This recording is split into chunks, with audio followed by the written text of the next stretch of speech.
Oh yeah. Oh, I bet you if I hit this button, we'll. Oh, nope. We're all over the place. Look at this. Fantastic. Welcome everybody, Renegade Realm Podcast, episode 96. Actually, episode 96 this time instead of whatever I said last time. We skipped 2 weeks last time, and thank you to Assassin for pointing that out. We went forward in time. Shout out to everyone in chat. Thank you guys so much. We have a very special guest that's coming on. Hopefully soon. We might have some technical things to work through, but we'll get there. It'll be okay. It'll be okay. In the meantime, if you guys have any questions for him, throw it in a super chat. That way, I just don't want to overload him. But anyway, we'll get there. Shout out to Timmy, Barry Donnellan, FarQ, Game Seeker, Slow Lark, Andrew Cullinane, BT Maverick, King Styles, God, William Riggs, Assassin, you're here. American Fury, he says evening. Happy Bomb, thank you. Gray Monad and Cold Eastwood and Frost and Cold Eastwood and Frost. Colt, did we figure it out? Maybe. I don't know. We'll find out. We'll find out very soon. But yeah, so we'll cross that bridge when we get to it. But yeah, thank you guys so much for being here. We have a very fun show, very special show. Thanks to Holly. So shout out to Holly for making this possible. So thank you, Holly. Holly, how are you? What have you been doing? What have you been playing? What you been into? Whatnot? Special shout out to Happy Bomb for sending me this Call of Duty Ghost controller holder. Are you kidding me? Right? Can I see it up close? Yeah. And this is also the controller that I got from Colt Eastwood. That's the controller I got. Oh from my Colt God. Eastwood. Whoa. And Happy. that- Whoa. So Holly, you'll laugh in maybe a week or so why I wanted to see that up close. That's fantastic. I love that. I love that for you. He's getting it too. So I just wanted to share That's that for you. fantastic. It's been back there for a little bit, and I didn't say anything, and it's kind of hard to see. But Yeah. Anyway, I've been playing a lot of Avowed and Fallout 76. Super annoyed at Fallout 76 because it was the Faustnacht Day event for like the last week and a half when the super limited edition stuff drops, and I got not one nice new limited edition drop, and I was logging into that. It's on the top of the hour every hour. I logged into that thing so many times, and every time I open Twitter, oh, look at this new rare mask I got. It's got a 5% drop or a 2% drop. My friend, who I got into Fallout 76, he plays on PC. We're actually co-workers. He plays all the time on PC. Now, he found that game like well after I did. I told him about it. He started playing. He's obsessed.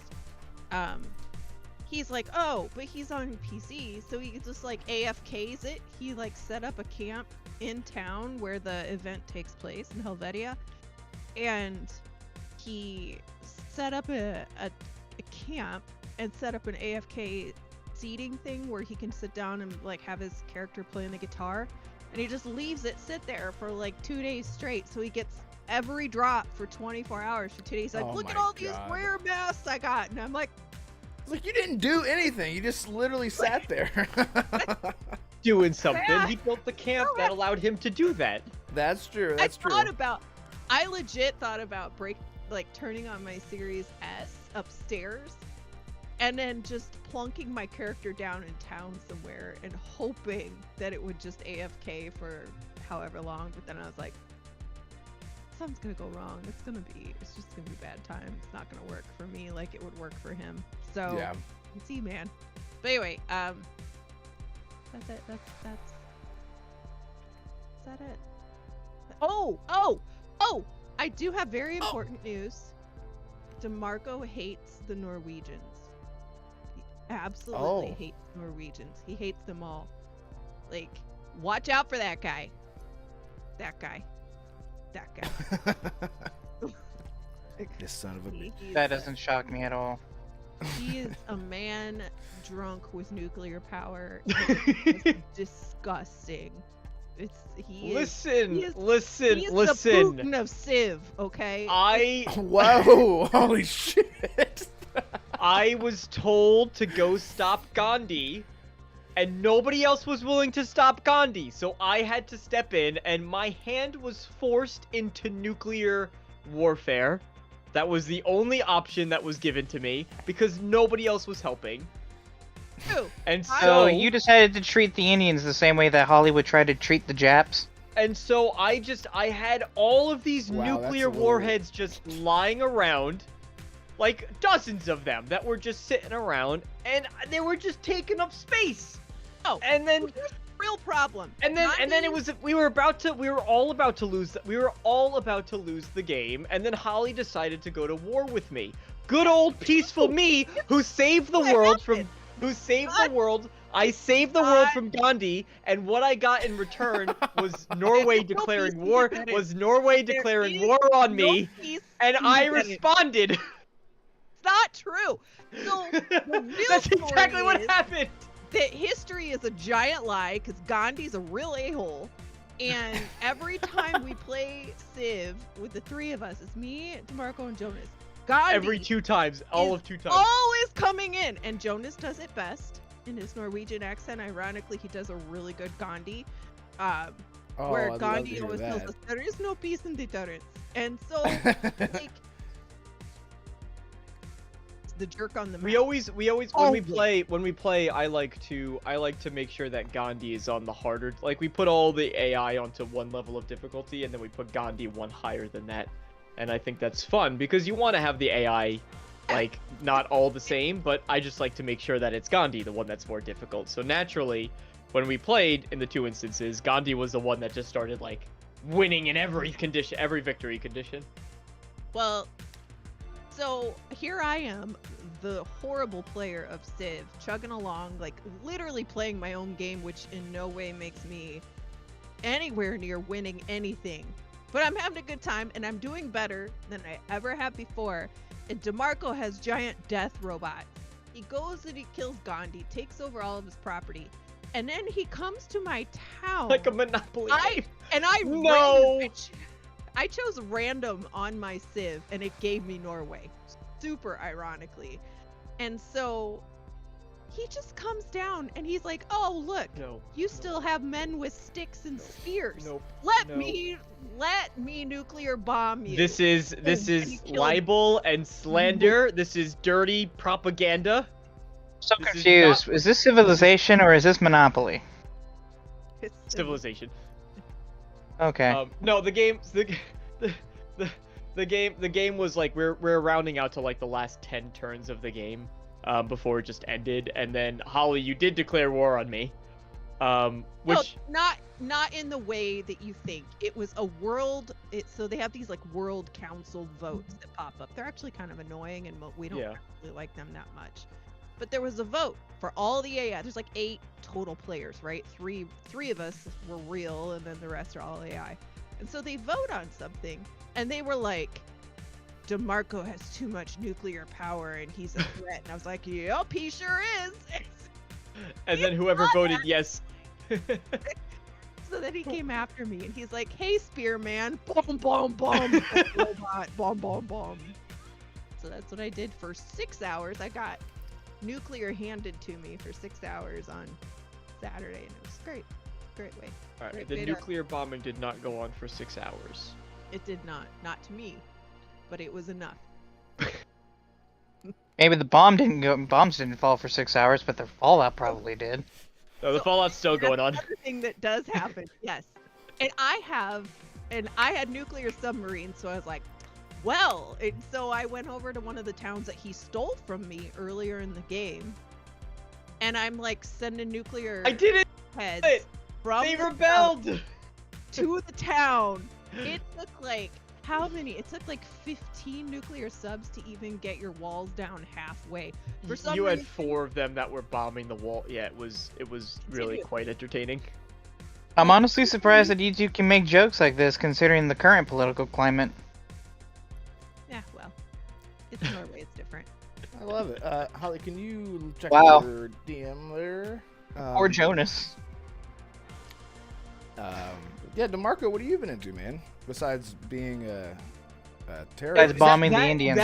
That instance of playing Civ, I was the whole time I was like, I'm not gonna do the military victory because I always end up doing the military victory. I feel like, which I do think is the most fun way to do it. But I was like, I'm not doing it this time. I'm not doing it this time. I'm not doing this time. And I actually did win by there were like 3 turns left, and I won via a science difficulty. So science victory. So that was still satisfying. But I was like, I'm not gonna whole do. game though. This dude's like, I don't know what I'm doing. I'm not gonna win. I suck. I'm so far behind in everything the whole time. And Jonas is over there just like racking up millions. That part is true. Here. And then Damarco's like, oh, never mind. I won. Like, Yeah, that part is true. if it's fun. But and I wouldn't have done that if it wasn't like the last 7 turns of the game. But I've been playing Kingdom Come Deliverance 1, which has been a lot of fun. I really got myself into it. I figured out I understand the combat a little bit better. I understand how you're supposed to play it. When Jonas explained it as like medieval peasant simulator, that's what clicked with me. And then I went into it and I was like, okay, this is how I play this game. And it sat with me, and I'm appreciating it quite a bit. And there's some really good writing in it. I love Hans Capen. I love Sir Radzig as a character. I think he's pretty cool. I like Sir Hanosh as a character. I think he's cool. Henry has some growing to do on me, but you know, he seems like a bit typical coming of age hero story. So I'm excited to see that play out. And then of course just sort of going through that game and knowing that all of it is historically accurate, where you walk into one of the churches and you see like this is probably exactly how this church looks like in real life, from the paintings to the architecture to the size. Or you walk around a town and you know that Warhorse Studios, because I remember when they did the Kickstarter, I followed that thing insanely close. I watched every single developer diary that came. They even the towns were built in such a way where it was the historically accurate versions of them. So I'm having a great time with Kingdom Come Deliverance. Also snuck in a little bit of Slay the Spire. I have it on mobile, and honestly, it's a great mobile game. Sort of getting a little bit of a fix for it again, but I'm getting frustrated because I can't win anything. I haven't won a single run in ages. And so I pick it up, I'm like, this is going to be the time, and then I lose. I go, never playing this game again. But that has been my journey. Oh, and I'm showing someone Star Wars for the first time too, outside of gaming, which is fun.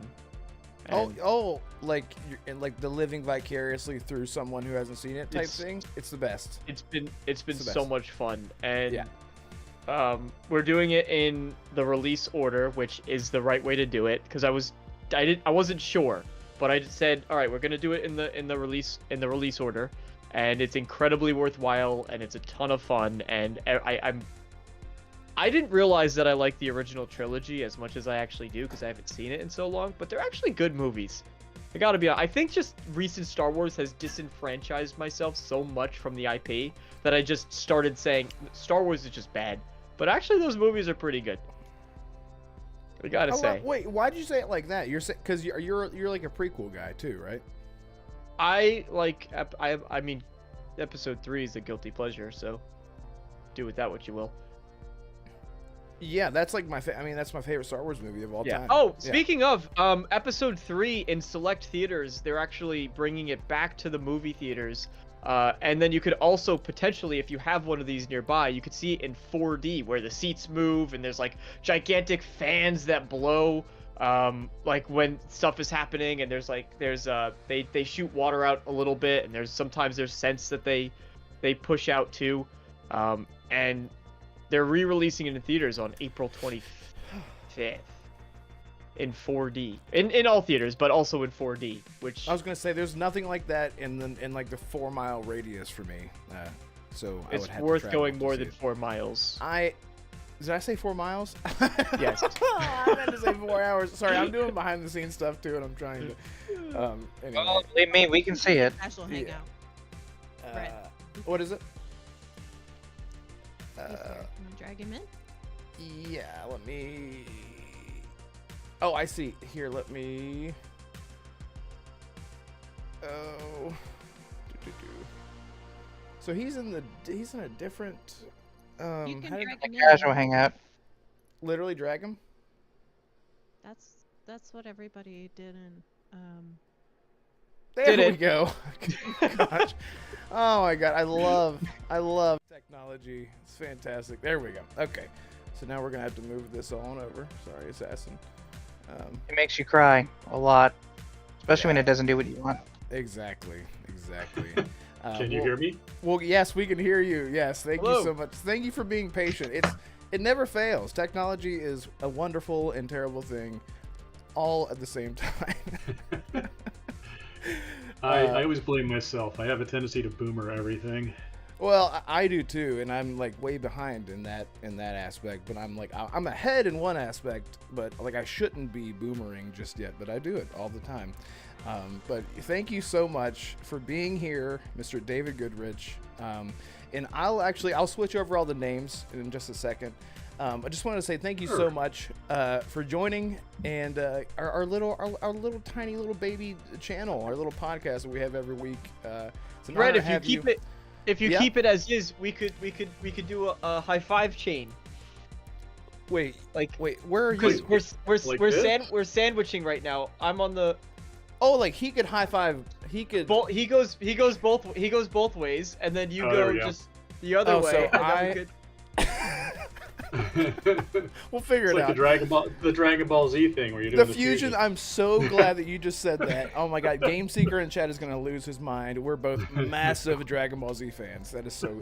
Can you just stay forever? That'd be great. So Fred, not to be anyway- a bother, but you might want to move my stuff off of Holly. Oh yeah, sorry. Let me get your stuff off of Holly.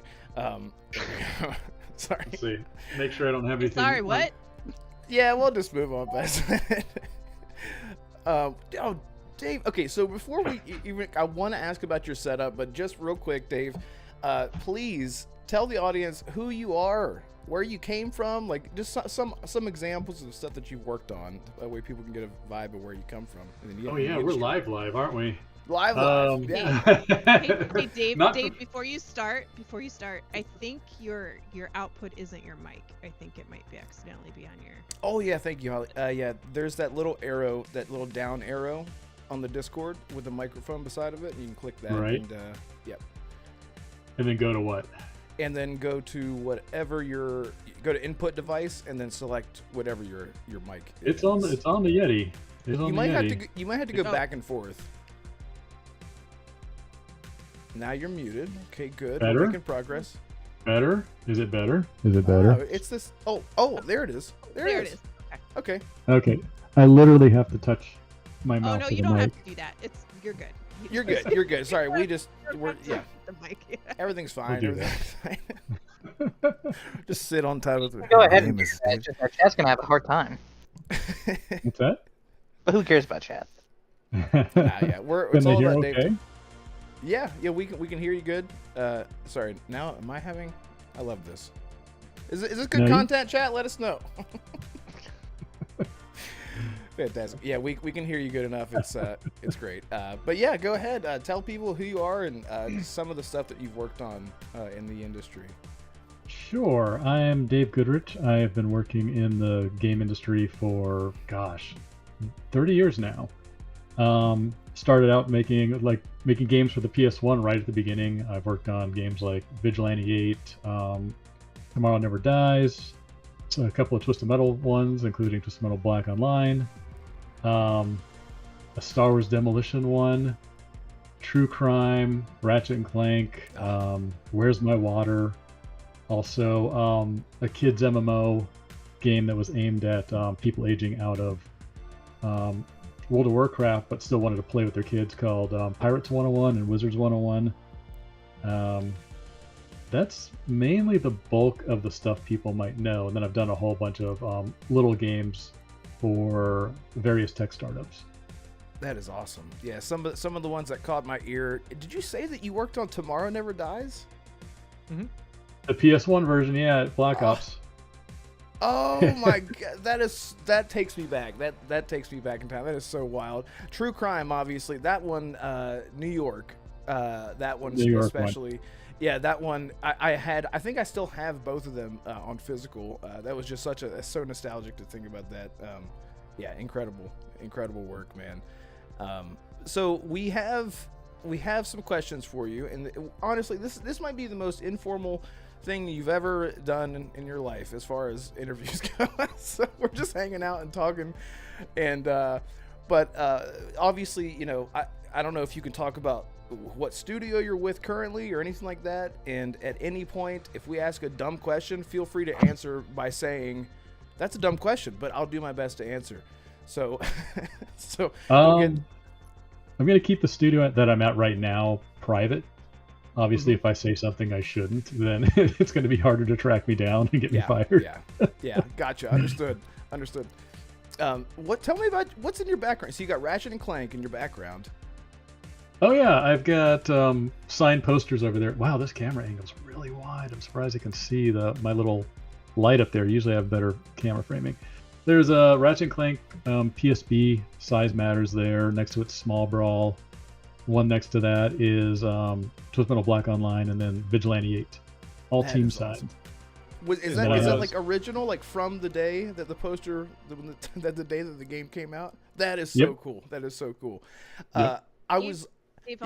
Dave also has some really cool PlayStation cases that are signed by the team that you've worked with, right? Some really rare stuff. Yeah, I will pop those out at some point during this interview. But I knew the original Insomniac guys over at who worked on Spyro 1 and 2.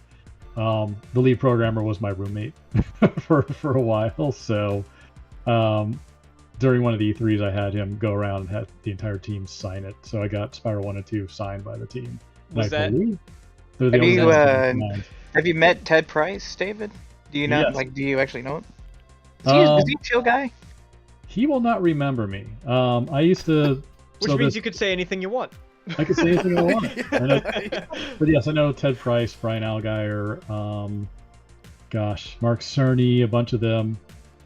When Ensom was really small, the guy who I was rooming with, Matt Whiting, would have barbecues, so all of Insomniac would show up there, and I would just hang out with them and shoot the shit. But we've since gone our separate ways, and I doubt, like, occasionally I'll run into like Brian Algier, who is the creative director there for, I think 30 years too, and he'll remember me now and then, but I haven't kept in contact with these people. Gotcha. So tell us the most generic question. Obviously, how did you get into this? How did you end up in games industry? Is it what you always wanted to do as a kid, and then your dream came true? Was it the Cinderella story that everyone dreams of? Make video games. Oh, and there's a plane going over, a helicopter. Hopefully you can't hear it. Bring them on. But bring them on, yes. Actually, it probably does tie a little bit into my origin story. I grew up I was born in California, but I grew up in Northern Virginia because my dad was in the Air Force, so we moved around a lot. And I went to college up there, got out of college, and my second job was working in the Pentagon, out of the Army Division, working on briefings for military funding, and I ended up getting help get the Humvee funded. What? So yeah, this is a long time ago. Wow, this is all classified stuff. But to kind of go off on a quick tangent, but like a lot of the original game development people, like Single Track, who did Twisted Metal, are out of government contracting and military contracting. Wow. Because that was cutting edge technology back then. They knew how to do a lot of this stuff. So I worked there for a while, and then I guess I was doing a good enough job that my boss wanted to send me over to the DMZ between North and South Korea. And he's just like, don't bring anything with you that you can't throw in a suitcase and get on a helicopter in less than 30 minutes. And I was just like, I think I want to go do something else. Like, can I take my Game Boy with me? Or I don't know when that might have been, but maybe Game Boy was, probably not. I know. allowed. I mean, PlayStation 1 probably just came out at that point. Yeah. So a friend of mine showed me the ad in the back of a magazine for, I think, in Game Informer for a place called Black Ops. So in my nights after work, I would use since I was a contractor, they weren't military computers, but I'd use the computers there to figure out how to do 3D and texture mapping.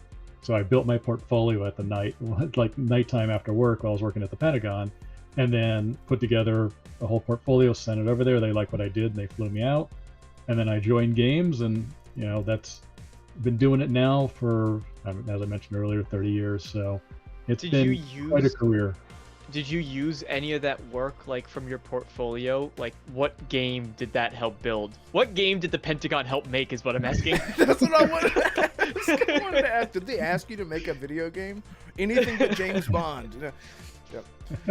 No, it was Treasures of the Deep, and they had a heavy military theme to it. So I just had to make some extra submersible vehicles with it.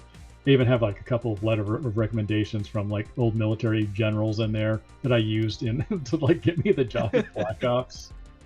It was wild, but I mean, going into games was not a dream job. Like it was really kind of just getting started back then. So you really never thought of that as a career path. But I would hang out with my buddies, in college, and we'd play, a lot of games like Battle Reno Toshinden and a little.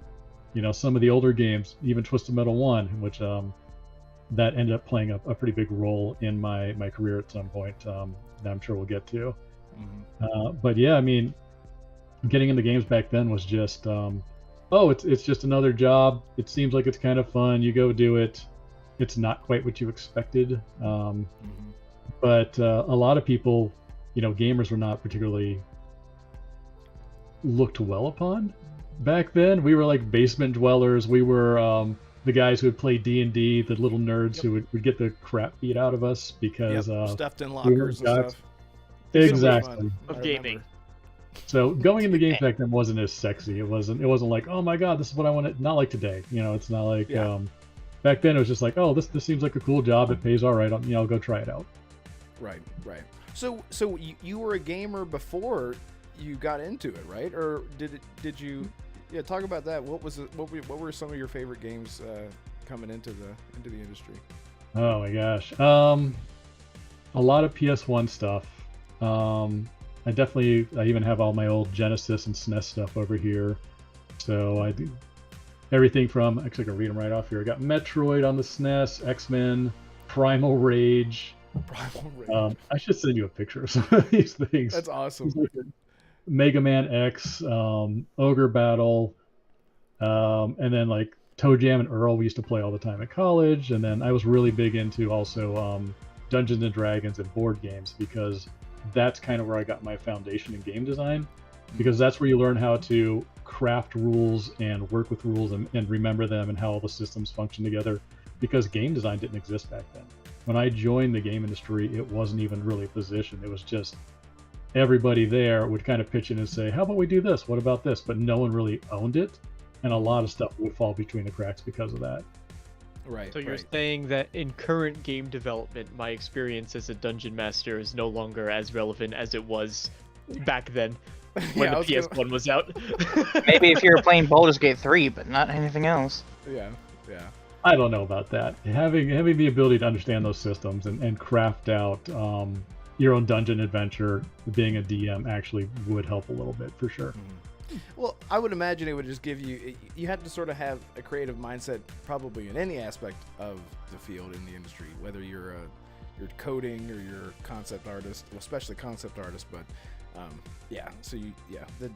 can totally understand the D&D thing. Yeah, Damarco is and Holly especially they're both heavily into the D&D board game stuff, so they feel you. So what you're saying is Damarco and Holly should quit their jobs and immediately go into game development nowadays, especially nowadays. Let me get my phone and call my No. Yeah. Right, because everything's so secure now in the industry. The industry is something else right now for sure. Yeah, and I did want to ask you about that kind of. I want to stay away from like this doom and gloom stuff because games are supposed to be about fun. But I did want to pick your brain on that.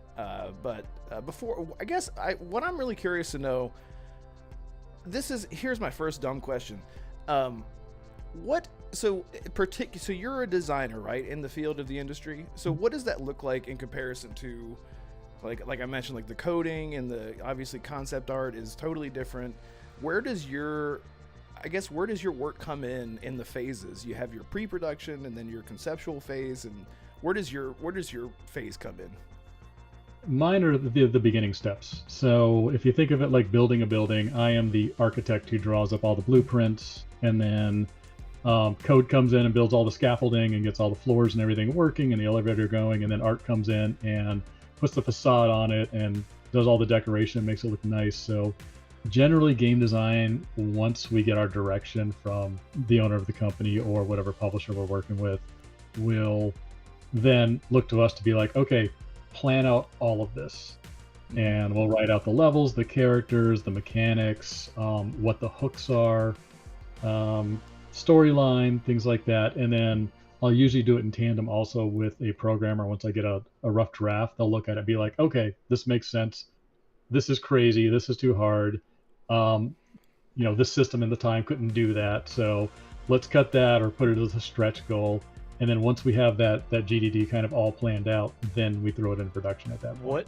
What percentage of your ideas have programmers come back and said, "This is crazy. It's too hard. I'm not doing that"? About 50%. Oh yeah.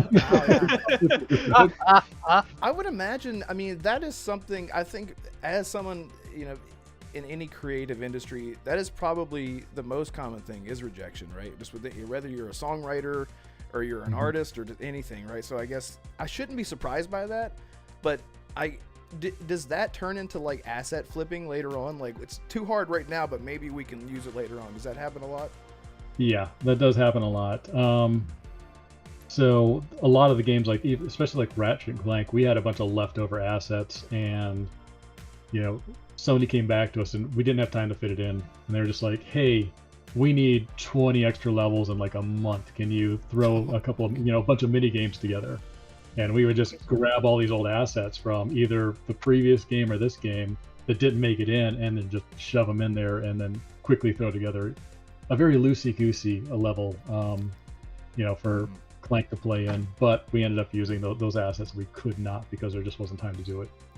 And then kind of another thing that kind of talking about what you were mentioning earlier, when I say 50% of like my ideas get rejected at half court by programmers, a good designer will then be like, well, why is this hard? Do you know of another way to do this that is easier but accomplishes the overall goal? And then we slowly get up to about 75% of stuff getting in, and the other 25 is just too much at that point. So you're saying you're a good designer. I would like to think so. You don't last 30 years in this business for no reason. Is that not the truth? Yeah. It sounds to me though like those kinds of ideas are probably the most fun, because probably the most frustrating, because you have a great idea and you're like, man, I really want to implement this, but it just can't happen. But alternatively, knowing that, hey, maybe if we do an expansion or we need those extra levels, how can we make that work now? It seems like that's honestly part of the fun, because I know, like, I think too specifically Bethesda and their game jams, right, where they, after a game launches, they just do whatever they want for a week or two, and then it just has to work in the game, and then some of that gets incorporated into DLC. So that's where my mind goes when you mention, like, well, we got rejections, but let's think of the crazy things we could do. Yeah, that kind of brainstorming game jam pie in the sky stuff is really fun to do. Yeah. But I will say, working within restraints and having ideas rejected is a very good thing in games, because I see a lot of modern games are just like, let's do everything, and they jam it all in, and then they get themselves in trouble. Having these kind of constraints and knowing you're gonna have to cut things, it really makes you target the right stuff that needs to be in the game, instead of oh, we can put everything in, so let's put in the mediocre stuff too, simply because we worked on it. And you don't want that. So having those limitations and that kind of focus, I think, in my opinion, makes a much better game, because you got exactly what was needed to make that game the best. Right, yeah, I think of like a Baldur's Gate versus a Suicide Squad, personally. But like Baldur's Gate, very focused. I've mentioned this all the time too, right? Baldur's Gate, very focused. It knew what it wanted to be. Obviously, it was working within D&D, versus other titles that exactly what you're saying. Mm-hmm. Yeah. Damarco, did you have a little curious question about was it game design as far as open worlds go that you wanted to ask Dave? Right, yeah, we could do that. This is kind of we're on the topic a bit of modern games, so I guess that's the cleanest bad segue we could have possibly used. So yeah, thank you. So one thing I was wondering, like my game of choice is typically open world games, and just from your experience, the thing that I've noticed as a player is that open worlds have kind of stagnated, that they kind of aren't really innovating in a lot of ways, that the level design becomes stale, or that I just get bored part of the way through because there's not enough to keep me engaged with it. So I was just curious, and maybe it's not specific to open world games, but just sort of what innovations do you either see or do you think could be implemented to sort of shake up how we think about some of these? Like, have you had any ideas or been in discussion rooms where these ideas are talked about, but you're like, exactly what you were saying before, no, the team can't really do this because of XYZ reasons? Right. Well, let's do it. Let's do an exercise here to make sure I know exactly what you're asking for. Give me an example of an open world game that you got bored with. Like, give me a couple of titles and where you felt like it was starting to fall apart for you. Horizon Zero Dawn. Okay. Is probably the biggest example that comes to mind for me personally. The Outer Worlds isn't necessarily open world, but I would kind of chalk it up with its semi-open segments. Indiana Jones and the Great Circle, actually, as much as I loved that game, it's still not entirely open world, but it was the larger open segments. But I found myself just backtracking all over the place to sort of being like, it was more of a chore to get from A to B than it was like, I want to walk through this, versus the way that an Elder Scrolls game does it, right? Wandering through Oblivion or wandering through Skyrim or Fallout 3, right? I think Bethesda games have nailed it. Or even you could look at like GTA 5. Like, I love just going around in Grand Theft Auto, like driving, riding the bicycle, taking the planes, whatever method of Suicide Squad, Kill the Justice League. Right. Would you consider like Wind Waker possibly too? I haven't played it. Okay. I haven't played all the ones you talked about, but I've looked into the issues with this, and it does embrace your inner ADD, where it's just like, oh, look, I can go over there and I can do this and I can abandon this mission. And then you do that long enough and you've kind of lost the immersion of what the mission was you're on. And then next thing you know, you look at the next shiny object and you run over to that. And the game starts to lose focus, I think, at that point. Mm-hmm. So open world is a really cool gimmick, and it's realistic, but without some kind of structure and gameplay and story beats to keep you engaged, I think that's where it starts to fall apart. This is something that a lot of the industry has been struggling with, as you pointed out. What the fix is to that, I'm not sure I could workshop that right on the spot. What are some, I guess to phrase it differently, like what are some games that you think do it really well then? Man, I can't think of anyone that really does it that well, to be quite honest. Mm-hmm. Mm-hmm. I played Baldur's Gate and Wind Waker and the GTAs, and it's so easy to just go off and screw around because of it. So, what about Elden Ring? Oh,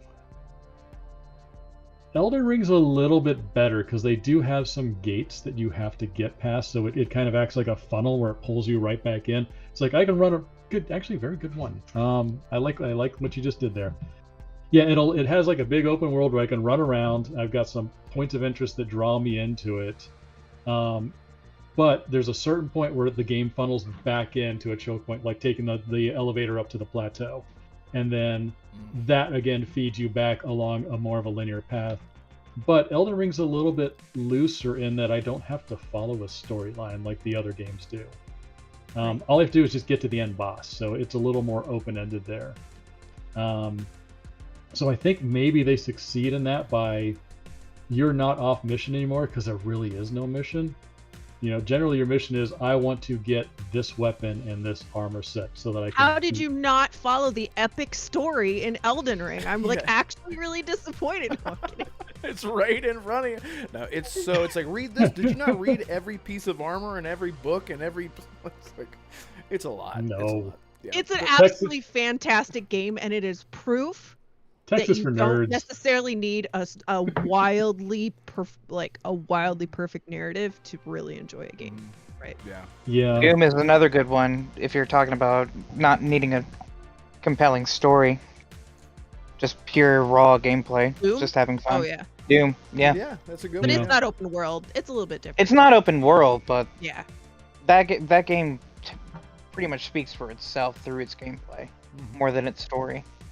Yeah, which is right up my alley. I hate stopping and having to read a lot of stuff in a game. I am purely a gameplay person and a combat person, so if I have to run around reading tomes in like a Skyrim just to put the story together, I'm just like, really? Yeah, like I just read David, the note. are you excited for Doom: The Dark Ages, and are you more excited than Holly is for Doom: The Dark Ages? Nobody is. I don't know how than excited she is about it. I am excited to see a good Doom again. Just a nice run and gun, kill things, get those moments of satisfaction after a long day of work where I can just be like, okay, I don't have to spend 2 hours just to accomplish something. Yeah, exactly. Yeah. This is what I wanted to do all day at work, and now not really. Yeah. After an hour in traffic, driving, in LA, I'm just like, it's time to kill something. Like, let's right. The guy in the beamer in front of me. Right, exactly. Yeah, exactly. Great This from demon- work. Yeah, this sedan in front of me is this demon that I'm gonna kill later. So yeah, it sounds so- like though you're kind of tying it back a lot as far as like the staleness in open world actually ties. The funneling was an interesting point because it brought to mind for me actually Jedi Survivor, which does that of course because that has the Metroidvania elements, right? So by the time you get to somewhere new, it's because you have some new equipment or some new ability that keeps you constantly moving, right? Yeah. But it sounds like you were sort of hinting at it's really story. Like story and narrative and writing has stagnated or has not gotten maybe not stagnated, but it's not been engaging enough to keep your attention in the way that those types of games demand. Because otherwise you'd want to go right to the objective, right? You wouldn't be like, let me go pick 70 flowers and then go build a house and then go like run off over here and then maybe I'll fight something along the way. And Yeah, maybe the fix for this is there is a linear story, but if you want to embrace the sandbox, you have smaller sandboxes that have choke points that then lead into another sandbox that is small, but not like, terrible example, but not like Minecraft where I'm just like, I can run off and do anything and never think about fighting the Elder Dragon, the or Ender Dragon at the end. Which is and a why lot I of literally sandboxes never do play that. Minecraft. I need like a quest log. Otherwise, You need like a carrot on the end of the stick type. I can't. Like I stand in Minecraft and I'm like, tick, tick, tick, and I'm like, all right, what now? What now? Yeah, what next? Yeah. That's just player preference. So you like the structure. it Some is. people don't. Some people are just like, I don't want to follow a storyline. sure. I want to just go punch horses. And that's all I'm going to do in Red Dead or something. And that is Punch exciting to horses? them. You have so much pent up aggression against just motor vehicles and just anything. I see. He's like, I'm gonna rob a train and then blow it up. There you go. Exactly. Well, Dave, what are your, speaking of which, like, what are your favorite types of games? Are they like more linear? Just because you say you're like you like the video games. Like, are you into things like Telltale games, or those are probably not your jam, or are you just what's your favorite type? Yeah. Give me an example. I mean, it evolves with the older you get because you have more limited time. So I like the jump in, accomplish something, get out. I'm playing Helldiver with a bunch of old dev buddies right now, Helldivers, and then I did love Elden Ring. I used to just go in there and raid people, invade them, and then see if I could take them out. I was not too good at that, but little quick pieces of gameplay like that. Playing Minecraft and Overcooked with the kid. So I am. Good game. I have to pull back my personal preference when my child's around. But I like those games quite a bit. I like crafting games. Probably my all-time favorite would be Valheim. Kid, if you don't mind me asking. 6. Perfect time to show him Doom. Yeah, he's a man. He's Hey, ready hey, little Jimmy. This is how you handle demons. This is how you handle a chainsaw, son. Yeah. I'm sorry to interrupt. Please Yeah. continue. I think go ahead. Sonic would be more their speed, but okay. Yeah. Oh, I But- see that. I see what you did there. Yeah, it's but yeah, I mean, like quick bite-sized games are kind of what is I'm more geared towards, and actually a lot of my older dev friends are too. You work a long day, you don't have time to spend like in college where I could go to school and then play like 60 hours worth of games during the week. It's not Right. gonna happen. Right. Has working in games deteriorated your enjoyment of playing them? That was. Because I that know was for actually some one of devs that's my a big questions. issue. Yeah, like. It does. Uh-huh. Oh yeah, go ahead. Well, I was just It gonna, does- I was just gonna touch on that just to like elevate the question, because as someone who has been paying way more attention to game development, I'm like, I look at everything in the game and I'm like, I know when I look at this character model that the layer of their skin is like paper thin. There's nothing inside, but your brain has adapted to think like there's a brain in there, and they have, you know what I mean? Like they're fully, but like, so stuff like that I just try to like block out of my head. So to Damarco's question, does stuff like that, whenever you're playing a game, you're looking at like like an asset and you're like, that's clearly clipping and they made it work somehow or something like that? Yeah, I do that quite a bit when I'm looking at games, especially for research. I have a lot of friends that, yes, working in games is ruined, wanting to their enjoyment of video games. I'm able to switch that off pretty effectively with like an old fashioned or a glass of wine, and then I can There enjoy you the go. game I'm at right that there with point. you, brother. Yeah. It's like, oh, I got a little buzz going. I could completely ignore Yeah. these This is flaws. real. Let's just go along for the ride at this point. Yeah. Yeah. I love Playing it. with your Well, son, playing Overcooked with a bottle of Soray. a bottle of what? You'll know when you grow up, Red. Okay. Wait, whenever I become a man. I Yeah. don't even know what that is. Yeah, I've never heard of that. Sorry, Holly, did you have any questions? I sort of put everyone on the spot. I said, bring one cool question, and then we ended up with 500. But yeah, Holly. Dave, thanks for coming by. Really appreciate it. Yes. Kicking me off already? Yep. See you later. Just saying it in case things go. Yeah. You never know. You say thank you when you can. No, it's true. So- It's true. We've talked before, and I know the answer to this, but we did have a question in chat, and I just wanted to kind of bring it, and we can zoom through it and then go back to But somebody did ask, and I know a bit about this, but they wanted to know if you worked with Jaffe, how it was to work with Jaffe, if you have any goofy stories. Of course, with the Twisted Metal reference, right? Of course, that's the first thing people think of. And on top of that, what I would like to know, just to tie in the Twisted Metal stuff, is maybe you could talk a little bit about, did you watch the first season of the show? Are you excited it got picked up for a second? And, kind of how that ties into your Twisted Metal experience and the whole thing. Okay, that's one big question, but I think I can do it.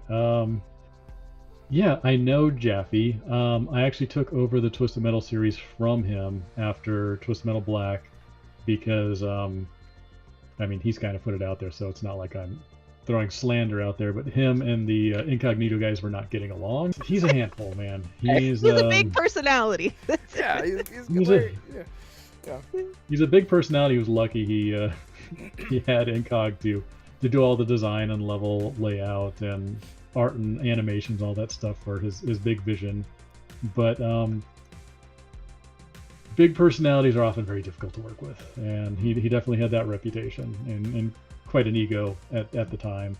I pop into his chat now and then, and he's super friendly to me. So I think all the pot he does has given him rose-colored, Yeah. chilled him Okay. out, given him rose-colored, glasses as far as like looking at me, because we did not get along back in the day. Nope. He was very unhappy with Vigilante 8, and he even told me that's taking 1.5 million sales away from auto combat during the PS1 era, because Twist Metal was like the only game in town there.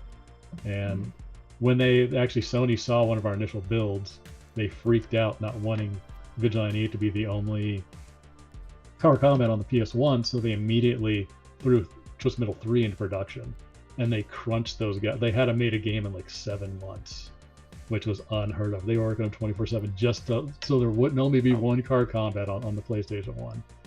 But does that stuff still happen today, where like a studio makes, because budgets now are insane, right? So is it possible that Sony can turn around and be like, oh, we just had this, like, make another one now, like you got 1.5 years, like, go.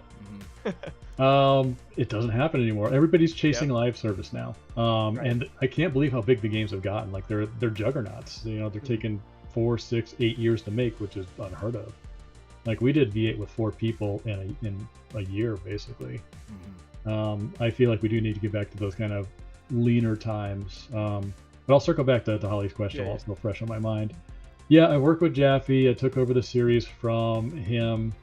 Twisted Metal for Twisted Metal Black Online, and then Twisted Metal Small Brawl, so that he grabbed me like the last day he was heading out of Utah, because he would show up there like I think once a month, give some direction, then take off, and then Incog would kind of build the game in the background, and he would check in with it now and then.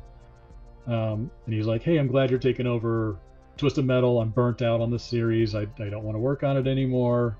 I want to go work on this little idea I've been having about a guy who goes around killing gods." And I was like, "Okay, cool. Good luck with that." I shook his hand, and I didn't see him. I didn't see him for like a couple of months. He showed me a couple early builds of God of War over at the studio, and then I haven't really talked to him since recently when I pop into his chat now, and he's just like, it's Dave.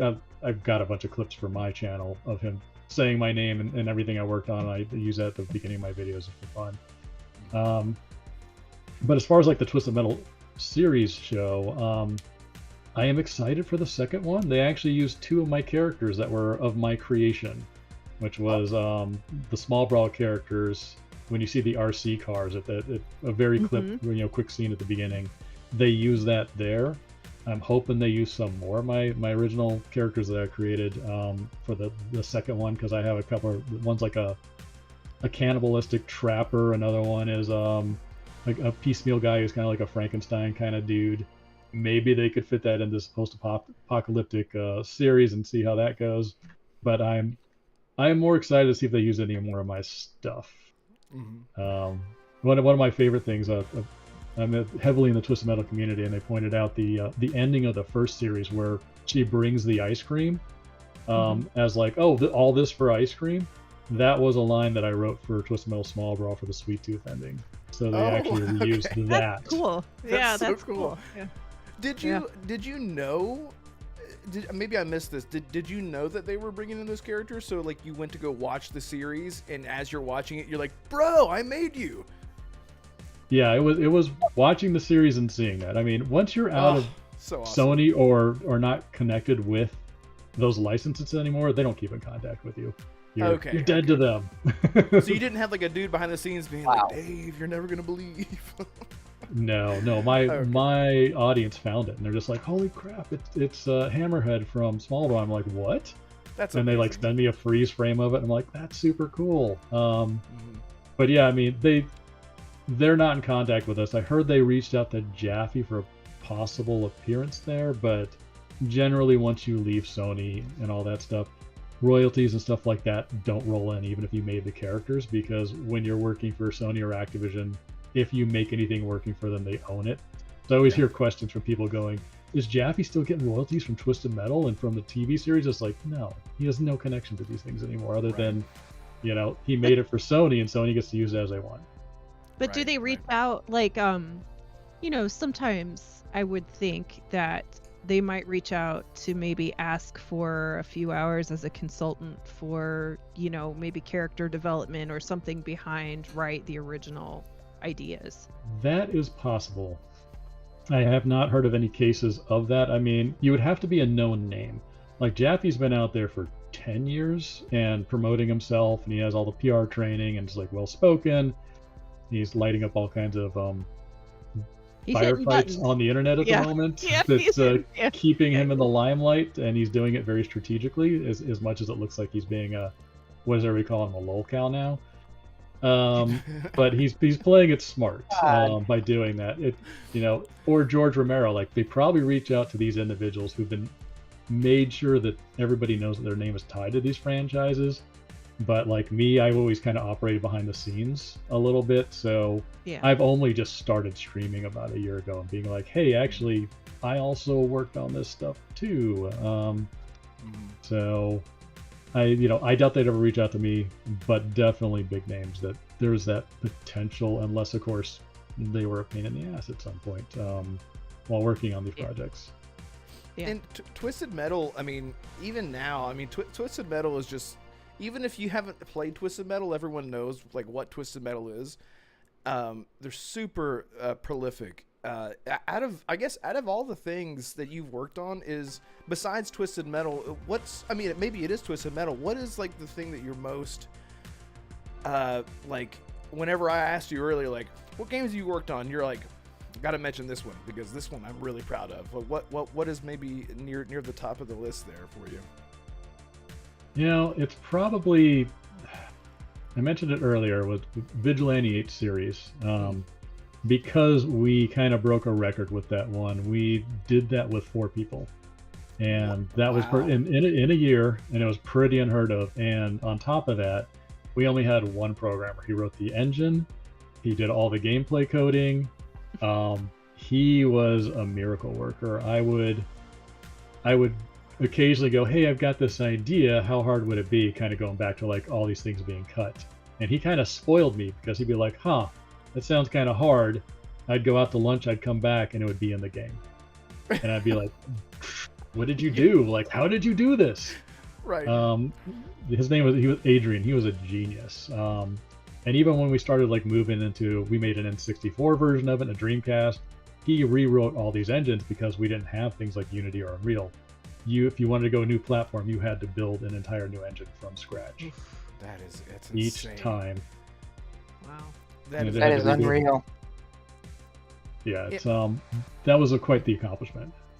Yeah, I can imagine, and with not to say that like Vigilante 8 and Twisted Metal are, I mean they're similar. They're both vehicle based, very very raw, lots of combat, vehicle based combat type games.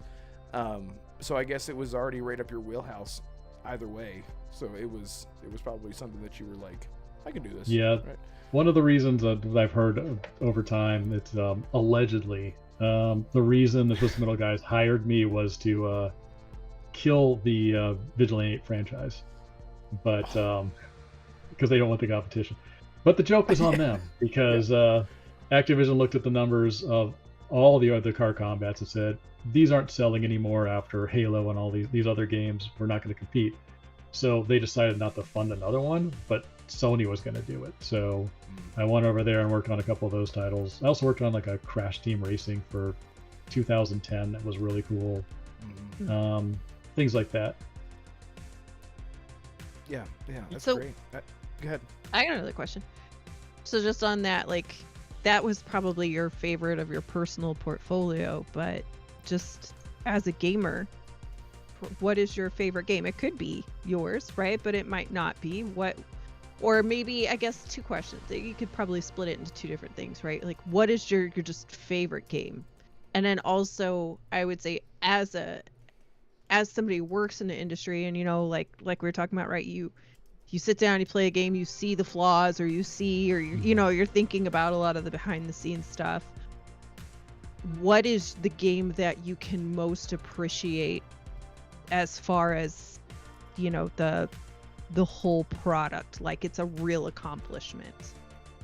Okay, that's Granted, I have not played all games. We're making, I think, Obviously, yeah. yeah. I'll preface this: we're making, the industry's making about 16,000 games a year.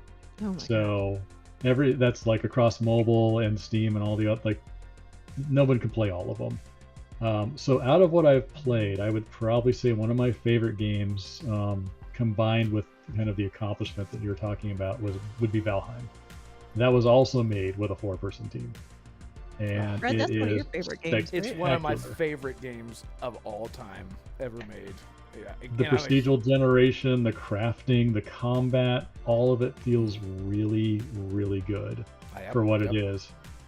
You made a video on it, didn't you, Red? I did. On Valheim? And my very clickbaity title, this totally surprised me.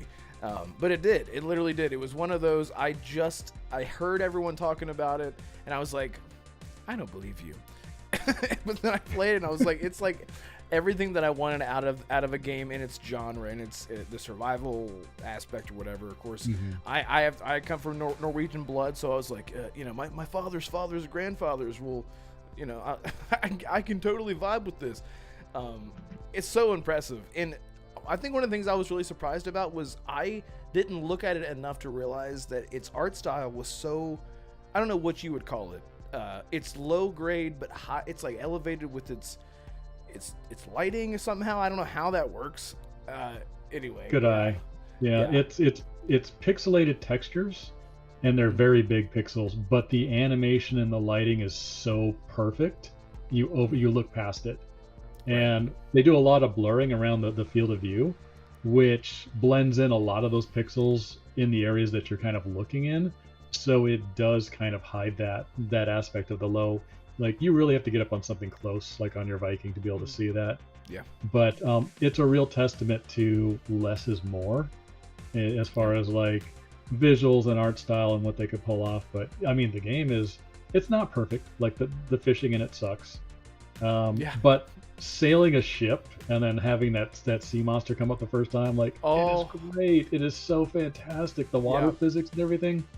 Yeah, it's amazing. It's amazing, and it's funny. Like, I don't want to deviate too far off of what where you come from and your pedigree, but while we're on that topic of less is more, I did want to ask. We talked, Damarco, you mentioned the budget. Games have. I mean, and we always like to pick on Sony and say Sony has this issue right now where they want everything to be massive and huge and the best graphics and the best gameplay, whatever, and the budgets are so absolutely insane. Can you speak on that at all? Like, about just your opinion on the games industry and like how I guess as far as like budgets go, what's your opinion on the AAA gaming industry now as far as the budgets and the time that it takes to develop these games nowadays? Yeah, that's a good question. Teams have gotten too big. They've gotten and with that, they become way too expensive. I've worked at companies that went from 4 people up to 100 people. The bigger a company gets, the slower things go, and actually the more issues that happen, because you get into these specialized roles where it's, I see this flaw in the game, but that's not my job. That's somebody else's job. And if that other person doesn't want to do it, or they're not qualified to do it, it may not get done. So, again, going back to like Twist Metal and the Vigilante 8 days, if you saw something, you were probably the one that was going to fix it. It's just like, hey Peter, I noticed this thing's wrong with it. And you go, who do we get to do it? And he's like, why haven't you fixed it yet? It's like, okay, right. I see how this is going. All right, so problem, so go you fix fix it. it. Like, Yeah. Did you not Why why are you telling me? Yeah. Smaller focused teams have more ownership over their product. They're more proud of the product. It's not just a day job to them. And I do feel like a lot of people entered the industry during the pandemic who came from tech or other areas that didn't really like games or want to work on games, but it seemed to have some prestige to it. So when, I'm not going to go doom and gloom, but I'll say, during the pandemic when we had to scale up to meet all the demand of all the games, the game industry is pretty small. So everybody in the game industry pretty much had a job. So we started just to get butts and seats, started pulling people from tech, straight out of college, who had nothing to do with games or no game experience. And that shows when you start getting these people into the game industry, because if you want a good game, you got to be passionate about games. You got to love games. And specifically, you got to love the game you're working on. So maybe we got someone from games and got them into a studio, but they really like Animal Crossing. Great, we're working on Doom. We're not going to put in a decorating system where you can give gifts to the other soldiers in Doom because that's what you like. So it got a little bit watered down there. So that's one of the big issues. Also, cinematics went through the roof. When I talk about less is more,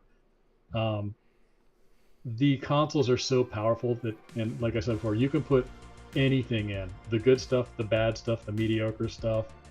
And when you have no limitations on tech, you can make the cinematics bigger and bigger and bigger.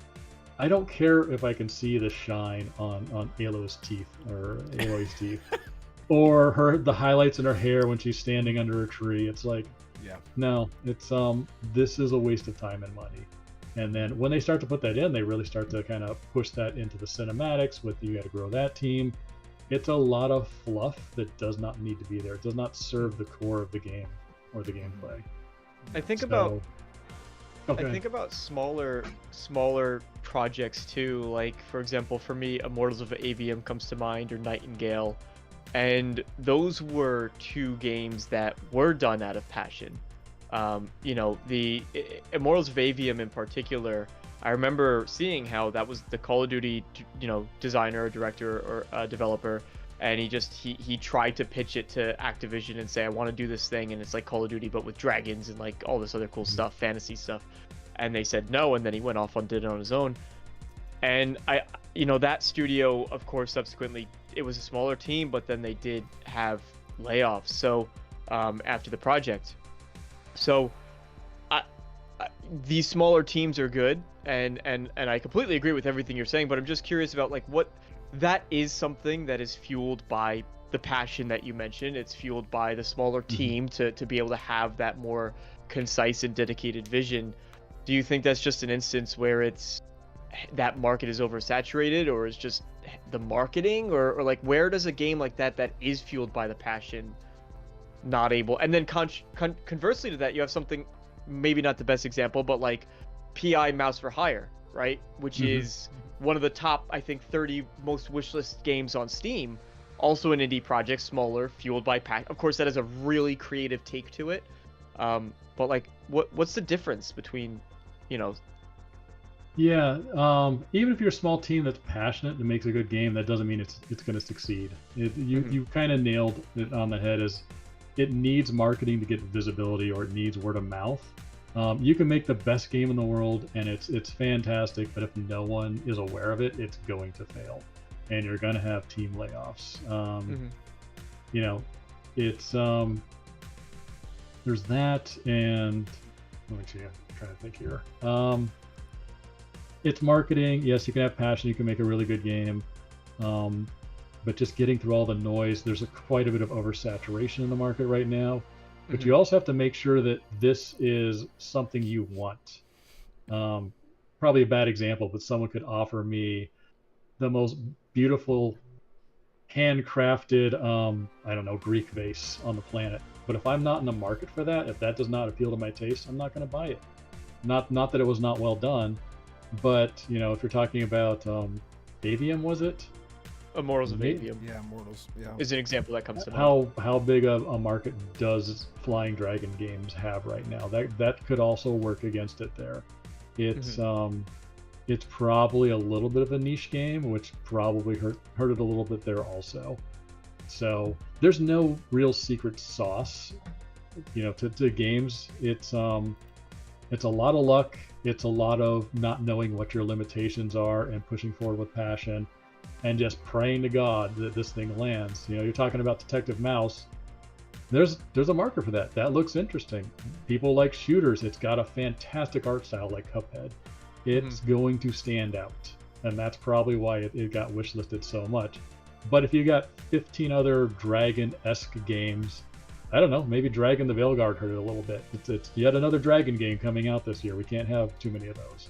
And it can not have that kind of recognition it needs to get, to break into the market and get that kind of saturation it needs. I have a good follow-up for that, actually. Speaking about marketing. Excuse me 1 second, go ahead. So what we're seeing, of course, right, and we have been seeing for a little bit, is that marketing is a bit of an enigma for some studios or some publishers, particularly Xbox doesn't really do the best marketing. So that's my own personal opinion. I'm not alone. But It's a fact. really what we've seen is that there's kind of a paradigm shift. And speaking from the nerd community, of course, right, that listens to podcasts, does podcasts, just generally follows gaming on the whole. Like, we see things probably a little differently than the casual person who's just looking for a new game to pick up and play, right? Mhm. But at least for this community, we see a ton of people turning more towards content creators or streamers to really sort of get information about a new game that's coming up that has maybe piqued their interest just based on the art style or the idea of what maybe the story is, right? There's something that's kind of like put that in their head, and so they're like, okay, am I really gonna buy this? So then you, traditionally speaking, most of us don't necessarily go to GameSpot or IGN as traditionally as it used to be. We look at the larger content creators that we know have gotten early access or were given a preview build or whatever the case may be. Again, that's this market. Doesn't necessarily mean that the casuals do that.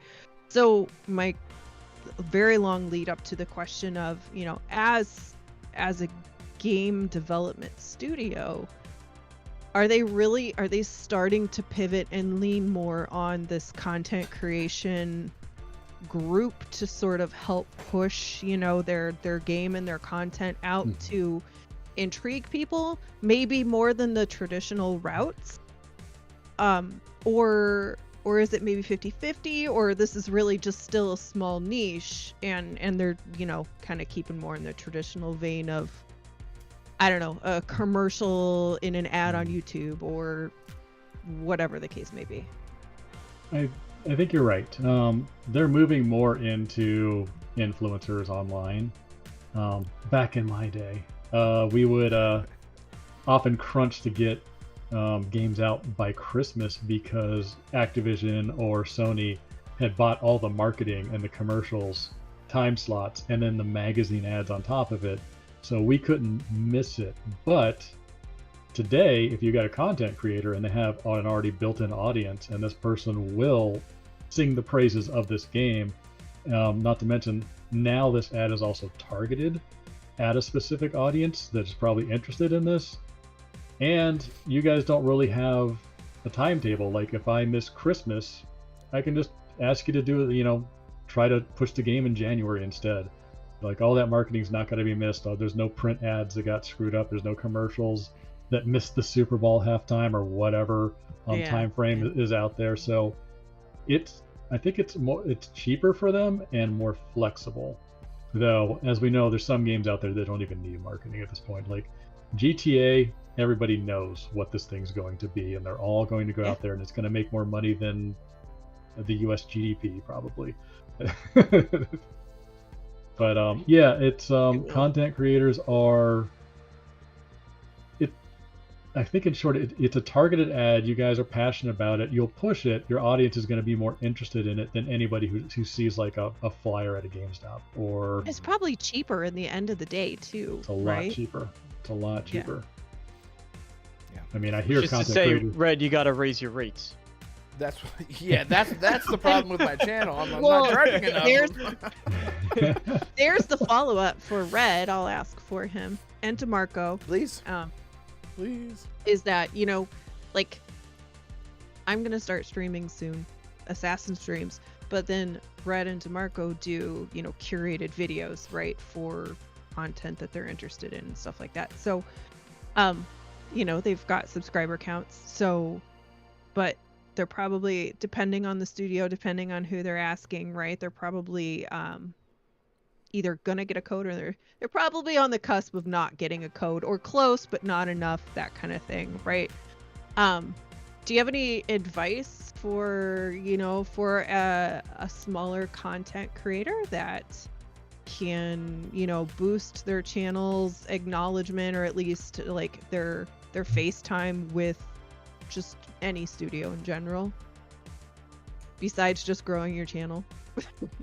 Like organically, just right? get bigger. Yeah, right. Who's that question for? I guess That's that for would be you.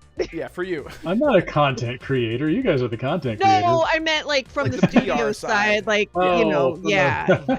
Yeah. Like how, Um, you know, That's a really good question that I honestly don't know the answer to. From what I understand is a lot of the studios now have basically content teams where they go out and they look at people talking about the stuff, they look at their subscriber counts, and then they'll reach out to them and say, hey, I see you got a decent sized audience, you look like you play these type of games, what would you think about doing this?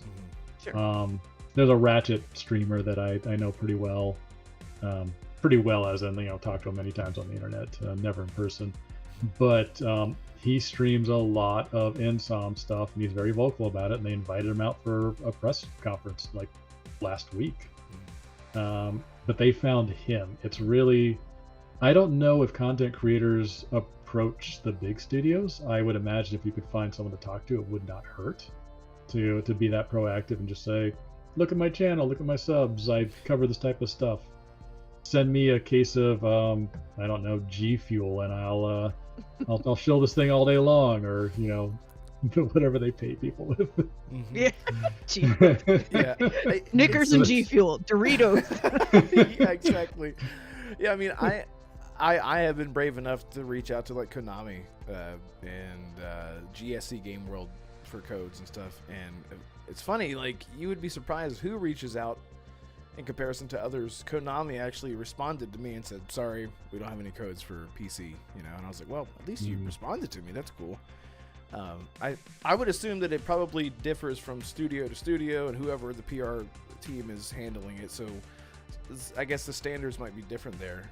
But I have seen companies I guess lean more into like social media in terms like Twitter more than YouTube sometimes. Like, I've seen content creators be really vocal about one specific thing on Twitter that don't necessarily have a massive YouTube channel, and they'll reach out to them instead. So I think it's probably just comes down to consistency, like you said, like your Insomniac Ratchet streamer. He probably just streams the one thing, and they're like, well, he knows how to market our game. It's the only thing he's going to talk about. So yeah, it's probably case by case basis. Anyway. It's probably a case of what you're saying there is they're very positive about the particular series. They're not going in there and bashing it, because I've heard of instances of like streamers going and going, oh, this is maybe a 6 out of 10, and then they never get a review code again from that particular studio. Yeah. So there's definitely a positive attitude around it. Probably have to troll their Discord a little bit over there and hype them up on their own Discord, and not be a lightning rod of an individual. Like, not to go back to it, but I doubt anybody's going to want Jaffe to sponsor their game with some of his hot takes. It's definitely a polarizing individual. But yeah. Yeah, and I know, Assassin, you had a question that you wanted to ask, and I can ask it for you if you want me to. Well, you know, hearing David talk with Damarco and Holly more about game development, I wanted to actually pick David's brain about something completely different that I wanted his opinion on. I wanted a developer's opinion on. So, on this podcast, David, I've talked with Damarco and Holly and Red about remakes. You know, we've talked a bit about how there's been a conversation about whether remakes are a benefit or a deficit to the industry. Some people say that, oh, it's a good thing for the industry, for the IP, for the publishers behind them. I myself, I'm a big fan of remakes. It's what got me into franchises like Resident Evil, Final Fantasy, Dead Space, Persona, and the like.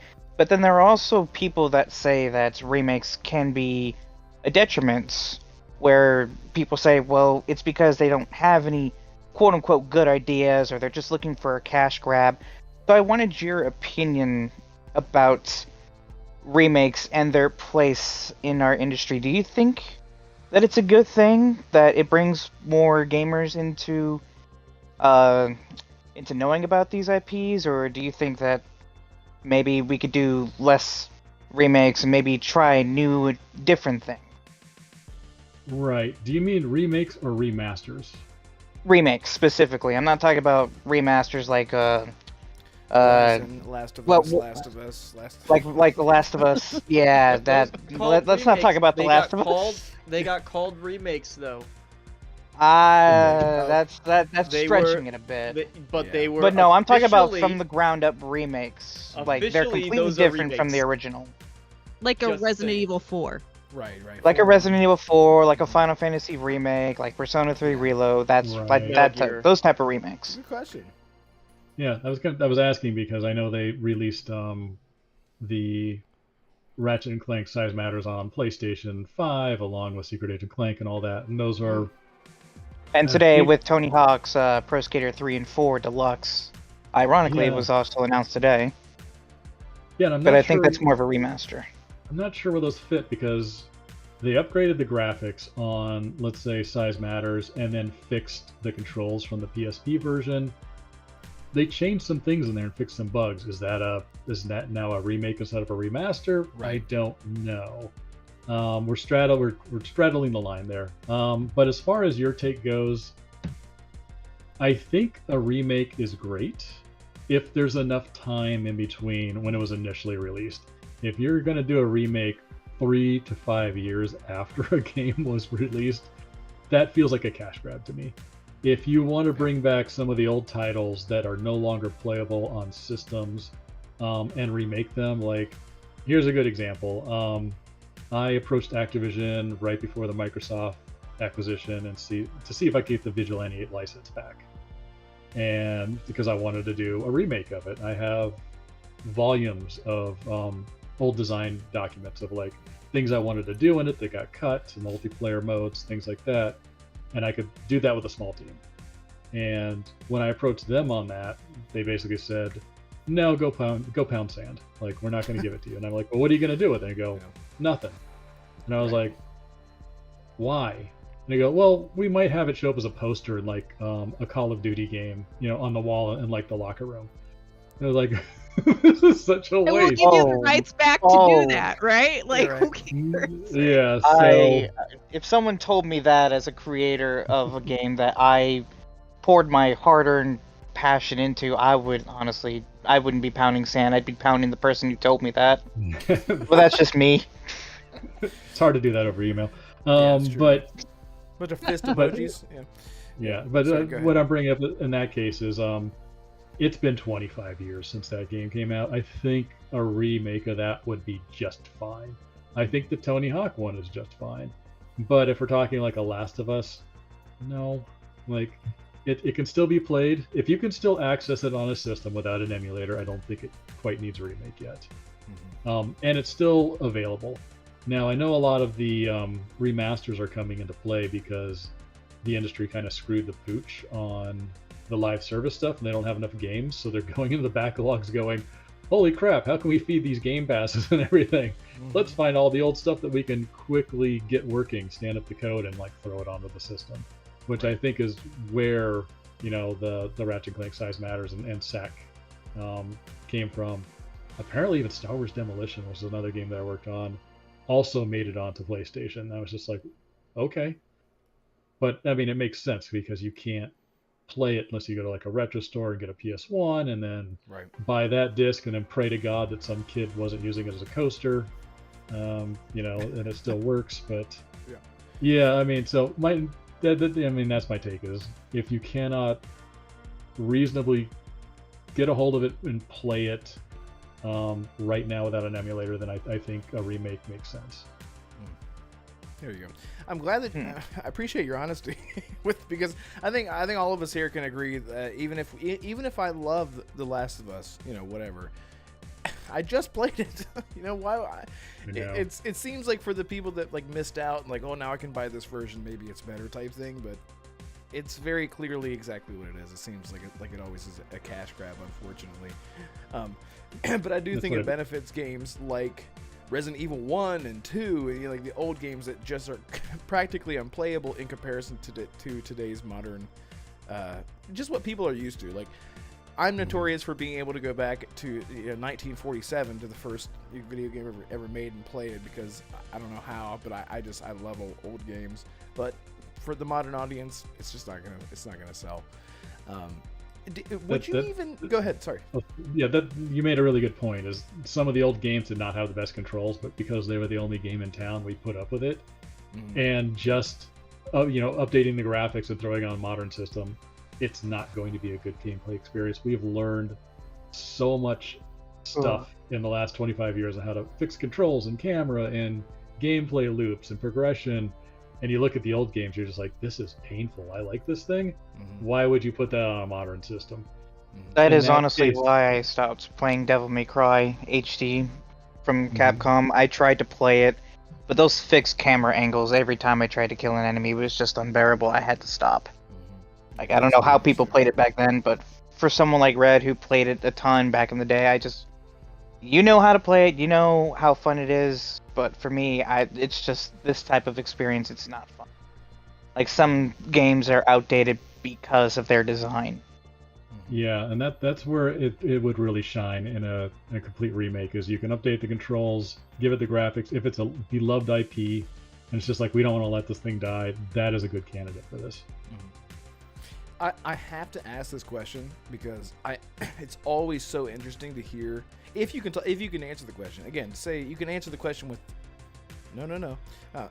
But I always want to know what a developer's opinion is, if you can speak on it, just on Game Pass, and how that is a benefit or a detriment to studios, whether you're an indie studio or a AA studio or a AAA. Have you had any experience with it at all? If you can't speak on it, totally fine, but I just wanted to ask what your thoughts are on Game Pass in general, PC, Xbox, whatever.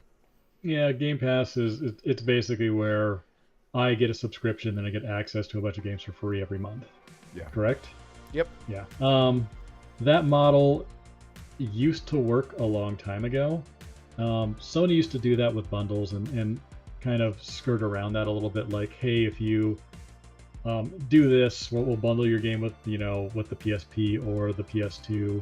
It was kind of like that a little bit, and they could afford to subsidize a few game companies here on their product, but once you get this many games pumping in and they're all free, I don't know how Sony can eat that cost constantly, because they do give these guys money. They give them money for their game. They just say, oh, we think that here's how much this game's going to sell. We're going to give you this amount of money to make up for the difference that you're actually not being, sold normally outside of Game Pass. And it helps keep these studios afloat, which is probably a good thing in that aspect. But Sony's they're bleeding a little bit of money right now. And so is Xbox and the others. So they really need to kind of scale that back a little bit. It also trains the consumer to be like, I'm not going to go buy games. I'm just going to get Game Pass, play the game I want, and then walk away. And now everybody's kind of taking a bath because you've paid $7 for, I don't know, $5, $70 or whatever cost game. So that's not a sustainable model unless they're doing some real tricky math behind the scenes that I'm not aware of. I think it They're might putting their games on PlayStation. Well, and I think it might just be one of those. If it wasn't Microsoft, it just wouldn't work because Microsoft is just a corporate giant that just has all this money that's just absolutely insane, which I guess takes me into the Xbox Everywhere thing, and I'm sort of just quick firing at you because I'd love to hear your opinion on this, because I love your opinion that it's not sustainable, because I hear that from so many different angles, and it's always interesting to hear like the why of it. But what about Xbox Mhm. Everywhere? Do you think that they're pivoting because they know that this is something that is just, they're like, behind the scenes it's not kind of working, maybe we should go everywhere? I don't know. Oh, as like we can put on any console or any phone or anything like that. Yeah, exactly. Yeah. Well, Yeah. you buy one license, and then Mhm. you can play it on any platform. Like Right. like let's say you buy Elden Ring Mhm. on your Xbox console. You should be able to then, their goal is to be able to then pick it up on your ROG Ally on Steam and be able to play continuously with the same purchased license. Yeah, that's interesting. It almost sounds like they want to get out of consoles by doing that, but I know that they're slated to do some more consoles coming up.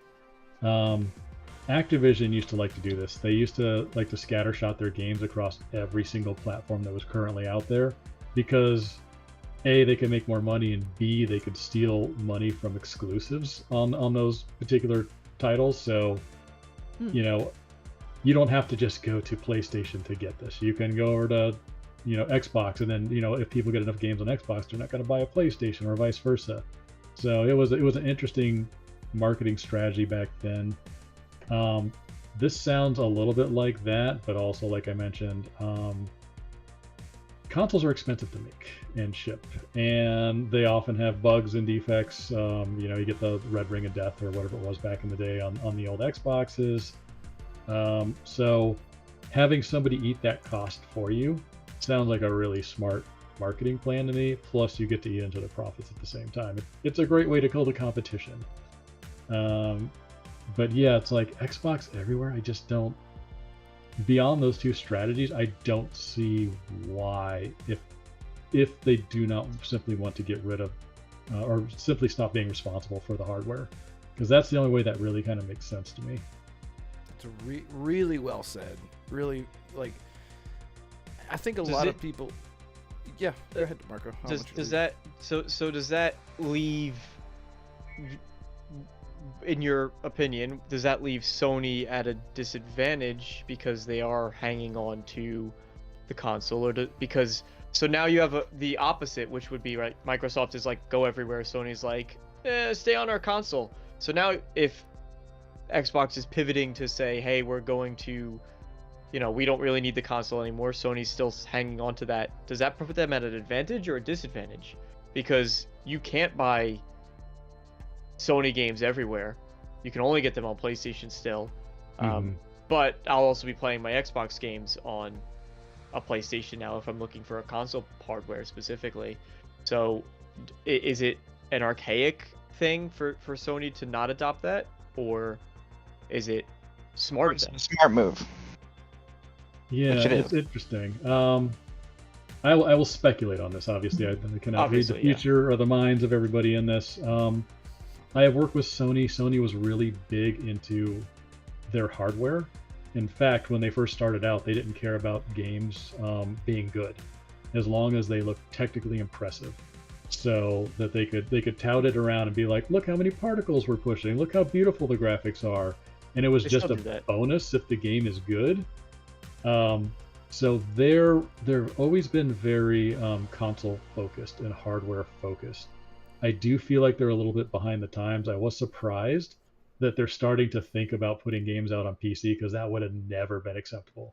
They want to be the only place you can go play these particular games. So this may be a relic of the past. It's hard for me to say whether it's smart that they're basically holding on to this console. I mean, who knows? Maybe they're playing 40 chess with Xbox, and they're going to be like, okay, we're going to eat all these console costs, and then once we're the only console, except for maybe outside of Switch, right, we're now going to bat away all of the Xbox games and deny them from being on any consoles at that point. And then if you want the console experience, now you have to go back to Sony. I doubt that'll happen because they get a cut of the pay for everything that's sold on there. It is interesting, though, in this conversation. I guess one thing I hadn't really thought down the line about with this whole, like, Xbox selling everywhere, they're not, platform specific anymore, is that right now it's easy for Sony to say, yeah, sell them over here, because they just don't have games to put out right now, right? Because of the live service chase, they're in a pickle, right? So Xbox is helping them out, right, by bringing out all these games that they do have coming down the pipeline. However, when Sony does get their cadence back up again, which they will, like, Xbox is, I mean, provided that things continue where Xbox is just going to always be porting to Sony, they will be eating into their own exclusive budget, like into their own exclusive sales. But Microsoft will, right? Because you have two games coming out. People can't always afford both. They don't want to buy both at the same time. They want to wait for a sale for one, whatever reason. And they're just going to pick what's more interesting to them. And it's not always going to be the PlayStation game, right? Yeah. So that's interesting. There's a lot of moving parts here. For It sure. is. Yeah. It's the Xbox Everywhere thing. I mean, yeah, if Sony got their cadence back, and Xbox is now funneling games on there that Sony's taking a piece of the pie from, and they're keeping them afloat. And they're the only console, so they're paying out to Sony through the nose and trying to support some kind of Game Pass. Is that going to really start to hurt not Activision, Xbox at that point? Because now they got. It'll really kill them if Sony kicks them back off the platform, right? After they get their cadence up. It's doubtful. Companies like money. It's their money. favorite. Yeah. But Could I go to 25 years later, Sony's main goal is to get Xbox out of the console market. That is, they don't say that outright, but internally that is what they have always doing. What they have always done and what they're always going to do. But this putting Microsoft putting their games on PlayStation only accelerates that plan. There's always that fear that Sony will take the cut of the profits from Microsoft's games to keep more games off the platform for Microsoft, which will inevitably hurt xCloud, which will hurt Xbox Play Anywhere. Because if there's less games on the Xbox platform, there's less ways to play it.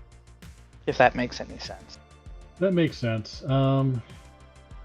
Yeah, maybe it's a kumbaya moment here too. Maybe, Sony's saying, "Hey, we'll be the console, you guys be the content," and we'll have this symbiotic relationship. Or Xbox is looking at like, you know what, the PC is the console of the future, not console. It honestly is. Yeah. It 100% is. That's where everything's going. Wait, so I have one more question. Hold that thought. Okay. I want to make a demonstration here. So we've been noticing console sales and games have been going down, and I don't think it's just a saturation problem. I think that a lot of the older generation, elder millennials, Gen X, were adopted into consoles pretty early, and that was a main staple of our entire life.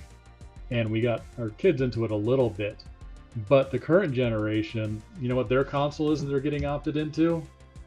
It's this. Yeah. They don't give a crap about consoles as much as we did. And those sales are starting to wane. And phone sales, as saturated as they are, they dominate sales in the market because of this. And all these companies are actually looking to the future of like, how do we get more stuff on phones and less on console? They just have to make it feel better to play. That's the problem. Like I our hate phone generation. games for the most Yes. part. Yeah. They suck. Yes, they do. Which makes sense to push. Like even Xbox is developing their own handheld, right? So that's it might not ever work on a phone. Yeah.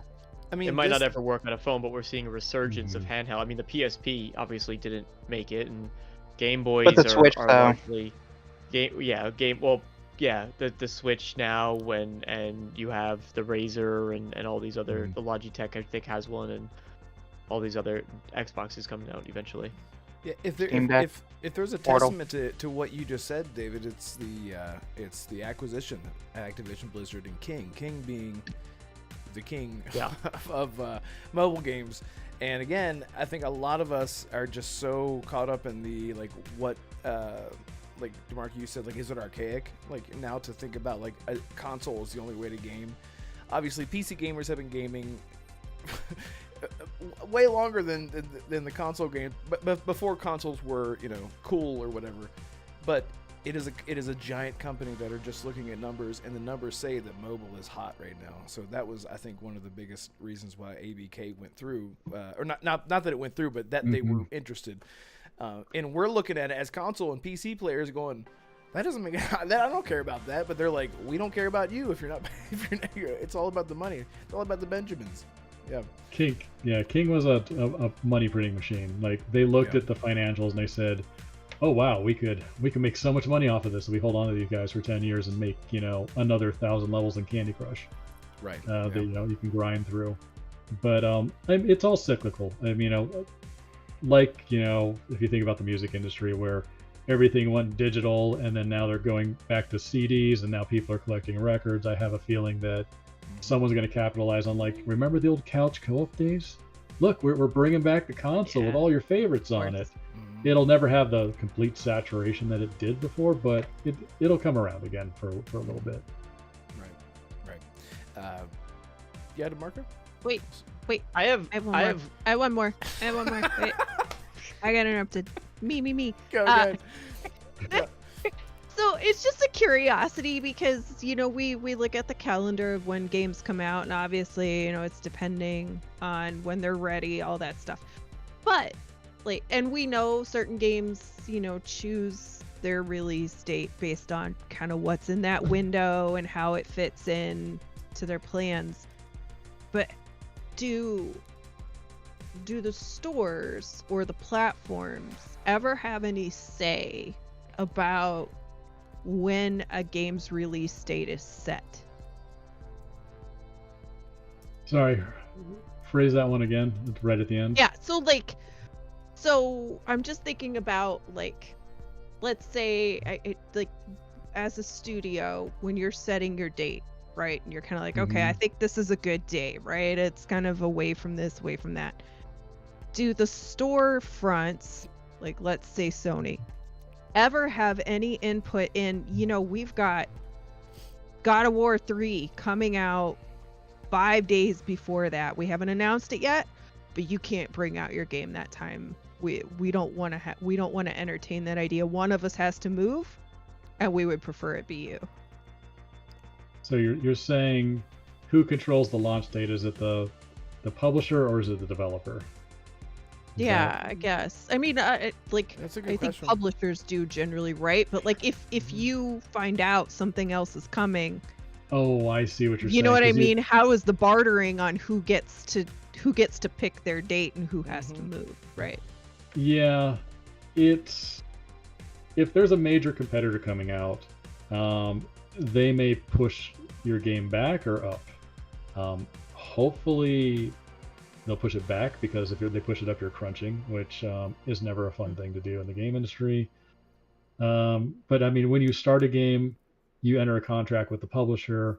They say you have to have this game in this amount of time with this amount of money, and this is going to be the release date. You need to hit it. And if something big comes out and it's like, oh no, we're going to get, you know, slammed for this, generally the publisher will try to move that around so it's not direct competition.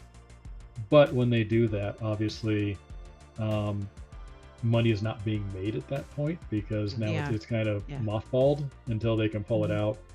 It's not too terrible if companies are smart and they, you know, have some reserves in it. But yeah, it's kind of like the movie industry, where it's just like, oh no, Barbieheimer's coming out, we better not release our movie this weekend, you know, let's I remember that. Yeah, so they will adjust it.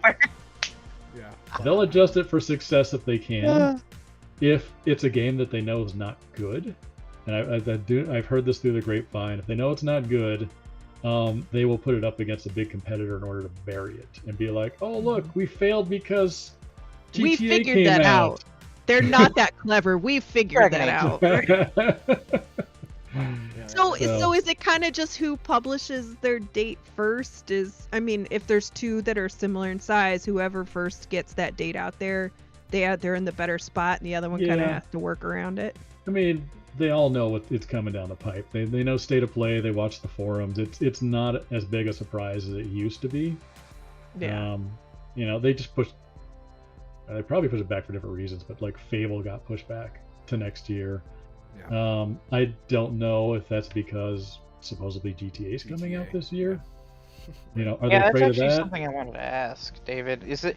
I know we as gamers, whether it's on Twitter, Reddit, YouTube, we all joke about it all the time. But you as a developer, is it true that developers behind the scenes they're scared of when GTA 6 is coming out? Like they're trying to figure out when it might, or if they're hoping that Rockstar delays it to next year. Like, is that a real thing? I have not heard of that. That's I good. couldn't. That's why Because you we- stay off we- social media. You don't. That's why you I stay have not heard of Because we it. as gamers all the time, we're like, oh, they're delaying because they don't Mm. want to They're compete with scared, GTA 6. yeah. Like, and I don't think Yeah. anyone wants to compete with them. I mean, logically, you would probably say, is the GTA market competing with my market? Like, if I'm putting out Where's My Water type puzzle games, I'm not worried if GTA is coming out because that's not what my audience is. So, if we were doing a true crime and we saw GTA coming out, we'd be like, oh, shit. I should probably not. Oh, crap. I'll say oh, crap because I don't know if I can swear on your stream. Much on here. I want you to cuss. That's So, actually something I didn't think about because Take-Two not it.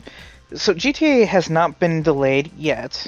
It may or may not, but to have GTA come out the same year as Mafia, which, to be fair, Mafia is a bit more of a serious crime drama, but to have that come out the same year as GTA, both crime centered, it's actually something to think about. Actually, Yeah, they're different but Actually surprised similar they- enough. I wouldn't release the same year as GTA if that was the case. I Yeah. think it would be wise not to. Now, it'd either be they're super dumb or funny- they really trust Hangar 13. Yeah, it would be really funny as if GTA knew that Fable punted to avoid them, and then they waited to hit the next year too, just to scare the crap That's what out I'm of them even concerned more. about. That's what I'm concerned about. So- Every game that's like delayed to 2026, we're avoiding GTA. We're delayed to 2026. Oh, come on. Right. Eventually, they got to release. They got to get a return on investment, or those studios are going to start going under. Yeah. Well, and Damarco, Battlefield's gonna suffer then. Battlefield's gonna suffer. And real quick, I just wanted to shout out everyone in chat. I just thank you guys so much for hanging out with us tonight. It's been amazing, and I did want to shout out Jonas, who says, "Oh no, GTA is coming out. We got to push back our city builder." I think it's like whenever you have two competing genres, maybe that's something that you would consider. But again, I don't. I'm really happy for your insight because it doesn't really make sense business wise. Yeah, and a lot of this is speculation because Yeah. I don't know what's going on each individual studio. Each individual studio doesn't know what's going on with each individual studio. Like Sony has no idea what's happening inside of Xbox and vice versa, unless they just recently poached somebody. So it's a lot of just like, here's what I think based on my educated guess after working in the industry for a super long time. And David, I don't want to take up any more of your time. I did want to ask. I just want to end on a fun question here. As far as people that you've met, we all love Phil Spencer. Holly's met Phil Spencer. Do you have any fun stories about people that you've met that you can talk about, even if it's David Jaffe in the industry? Just anything like that at all? He's Oh my hoping to God. say Todd Howard. Yeah. Have you met Todd Howard? No. Oh, If you know I met Phil Todd Howard. Spencer, but She's put me in met- contact with Phil Spencer, Holly. I need to ask him about the V8 license. there you go. He follows me. Does he? You do it. Yeah. Reach out to him, plays please. he plays Fallout 76 with Holly and Cole Eastwood. So there Yeah. you go. If you know anybody at Sony too, I will make another Twisted Metal. Now that they've canceled it and failed at it multiple times. Please, I'm- Sony could use some more games. DM me. There Okay. you go. I am probably the one person who could do it. I know everybody's just like, oh no, Jaffe, but Jaffe wasn't really a team builder or hands-on guy. He's and he said this on his show. He's an ideas director, which means he goes by and says, Yep. oh, I want a game with cars and guns on it and a clown, and then Incognito would just go off and Go do actually it. make the Right. whole thing. Mhm. And they did actually most of the gameplay and stuff, so I got a lot of my training up there, which was pretty nice. I know Um, we're trying to sign off, David, but I wanted to get just a quick question. I don't know if you saw a recent article about Twisted Metal, and its what happened to it, the canceled live service that they canceled last year. Were you surprised that they were even trying to bring Twisted Metal back at all?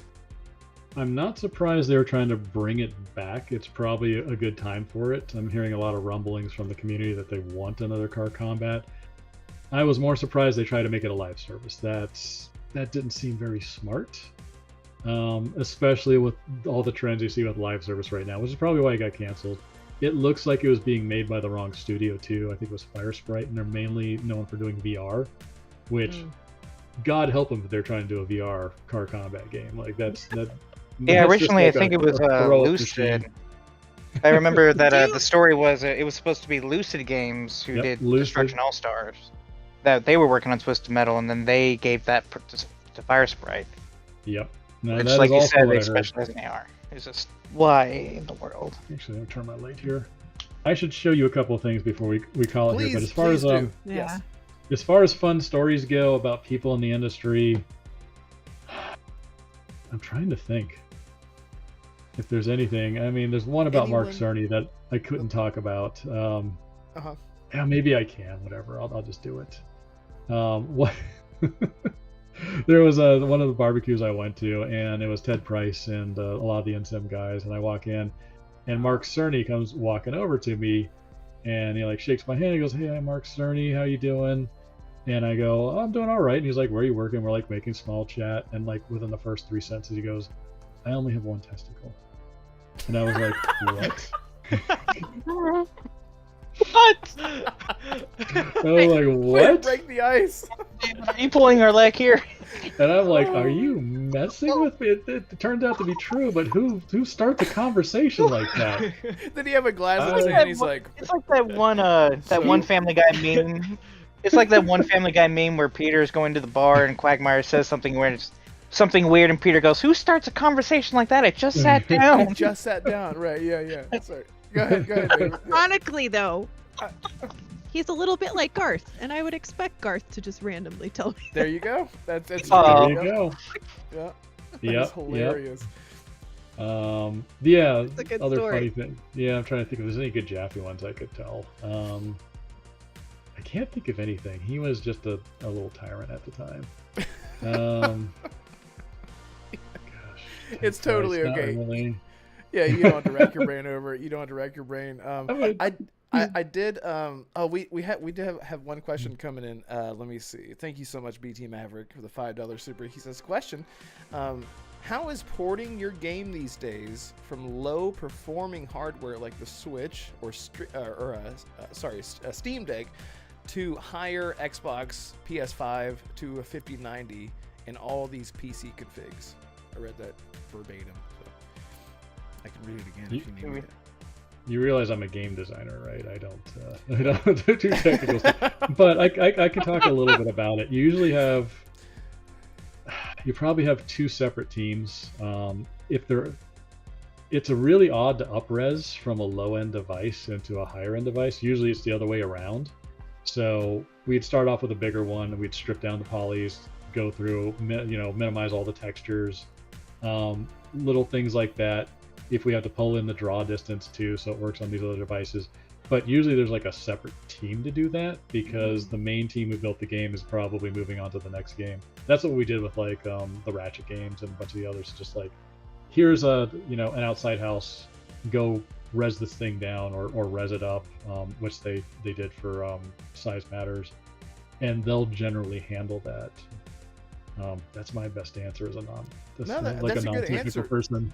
So you guys don't have too much communication with the outside team. It's just like they just sort of handle, like, we found some teams, whatever. There's no consultant.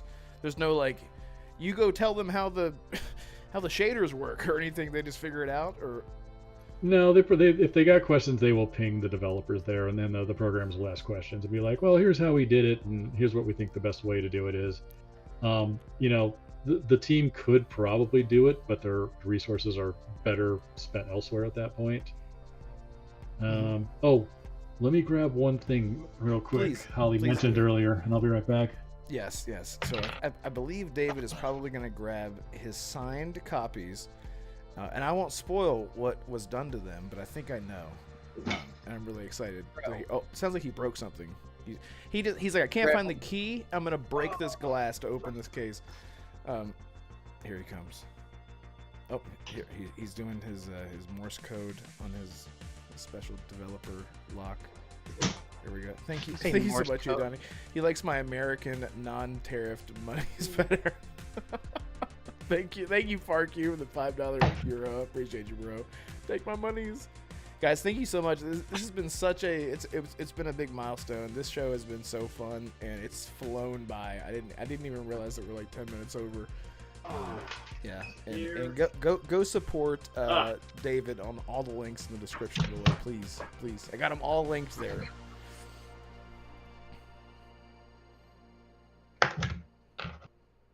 There we go, and we're back. This is the one I always show off. I was talking about. It's in a baggie. Forgive me because this keeps getting scratched up. But there's like the team signed copy of Spyro. One of the guys passed, so I'm pretty sure it's a one of a kind thing. Right. Yo. Oh, did I freeze? Oh yeah, you freeze. There you go. You're back. Oh, there you go. Cool. Oh, that's so awesome. It's very cool. Here's the Twisted Metal Incog team. Oh, nice. Signed disc. Not for sale, public beta. I also have the V8 ones here. I'd have to crack them open, but they're team signed. There's only 4 signatures on the first one, so not that exciting. The small brawl one. It's a legacy though, right? Like that's what it's all about. It is. Yeah. And I got the poster. I wish I could show you the other wall. I tried to show Holly one time when we were talking, and the camera went a bit off the rails. Rip your camera off. Back on. Yeah. But a little bit of a situation. Yeah. It was a situation. That's so funny. Actually, Thank you, David, for reminding me I need to play Spyro, because I still haven't played that series. I'll show you off a weird piece of memorabilia that is not game related. Though it's baseball game related, because I had to pull it out of the safe to get the other stuff. This is a signed baseball given to my grandfather by my uncle. Carl Hubble was his name. From like the space it's interesting. No, Carl Hubble, he played during the All-Star game. He was the only guy to, I think, strike up Babe Ruth, Jamie Foxx. Wow, that's Al Simmons and another guy all in a row during this exposition game, and he got in the Hall of Fame because of it. He was nicknamed the meal ticket, Red. Correct. Oh, that's how that came about. Okay, thank you. That is so cool, man. I heard I was listening to one of your interviews. What was it about drilling a hole? So you were given copies of the game, but Sony would drill holes in a copy to keep you from.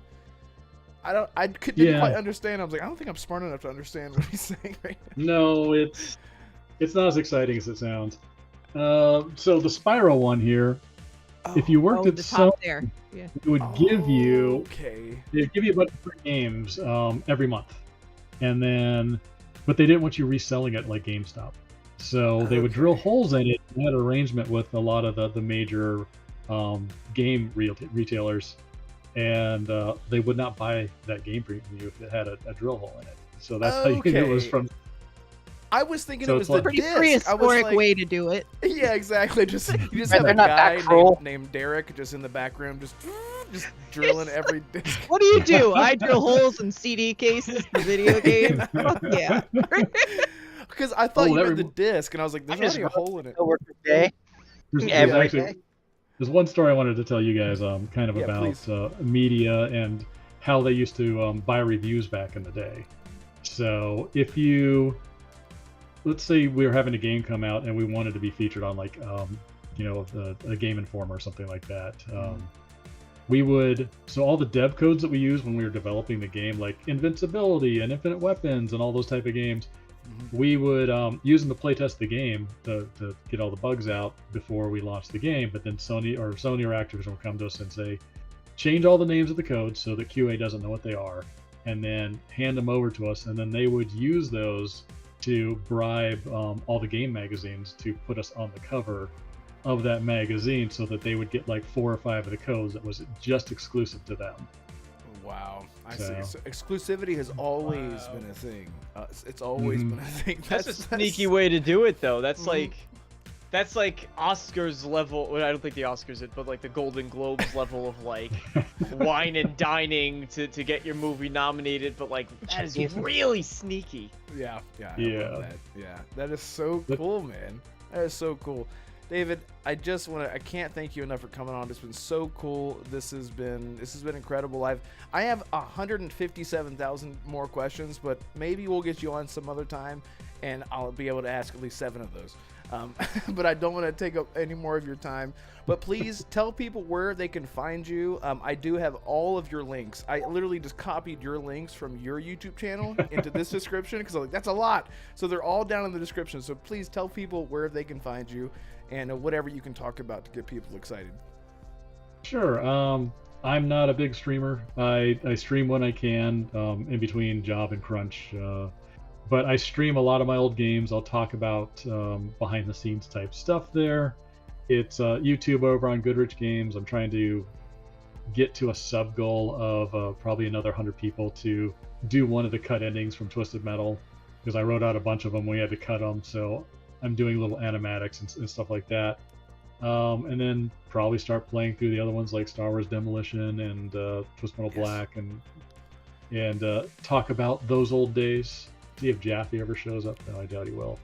That would be amazing. That would be amazing. I'd love to see you guys have a chat. It would be great. He has offered a couple of times, and I reached out to him in DMs, and he never responded. But like, we share a lot of the same audience, and they're like, "Hey, get Goodrich on. We need to talk about car combat and the state of this."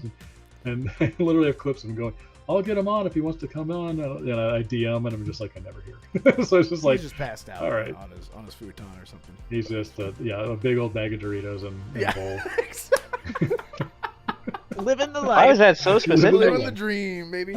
Yeah, that's what you look forward to at the end of your development lifespan. I know. Yeah, it's great. Yeah, but go on, man. Yeah, tell people what else you got going on.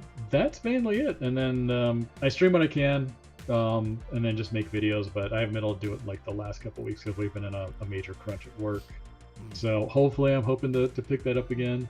Which means something's coming soon. Could be coming soon. I'm also tempted to do a channel like you guys and just talk about the state of the industry. And I'm hitting those magical crossroads of don't give a crap, a little bit of FU money, and all my NDAs have expired. So maybe I actually do start to spill tea on the industry and see where it goes from there. Yes. But I'm happy to come on anytime you guys want me to again. If it works with my work schedule, Fridays and weekends are open, but we're going to almost back to full-time return to work at this point, as is most of the game industry and tech industry. So it gets a little bit harder. This is my last work from home day, so I came and spent it with you guys. I sincerely appreciate. Holly mentioned that, and I was like, that means I need to go get a bunch of coffee in me to be alert and attentive. So thank you so much. Can't thank you enough for taking your precious time to hang out with us idiots. And I just mean me, Damarco, and Assassin, not Holly, because Holly is fantastic. But you guys, everyone in chat, you can find us. We're not even going to do our outros. I don't want to keep David around for our outros. You know where to find us. We're all in the links in the description below, as always. Thank you guys so much. We will see you guys next time. Goodbye, everyone.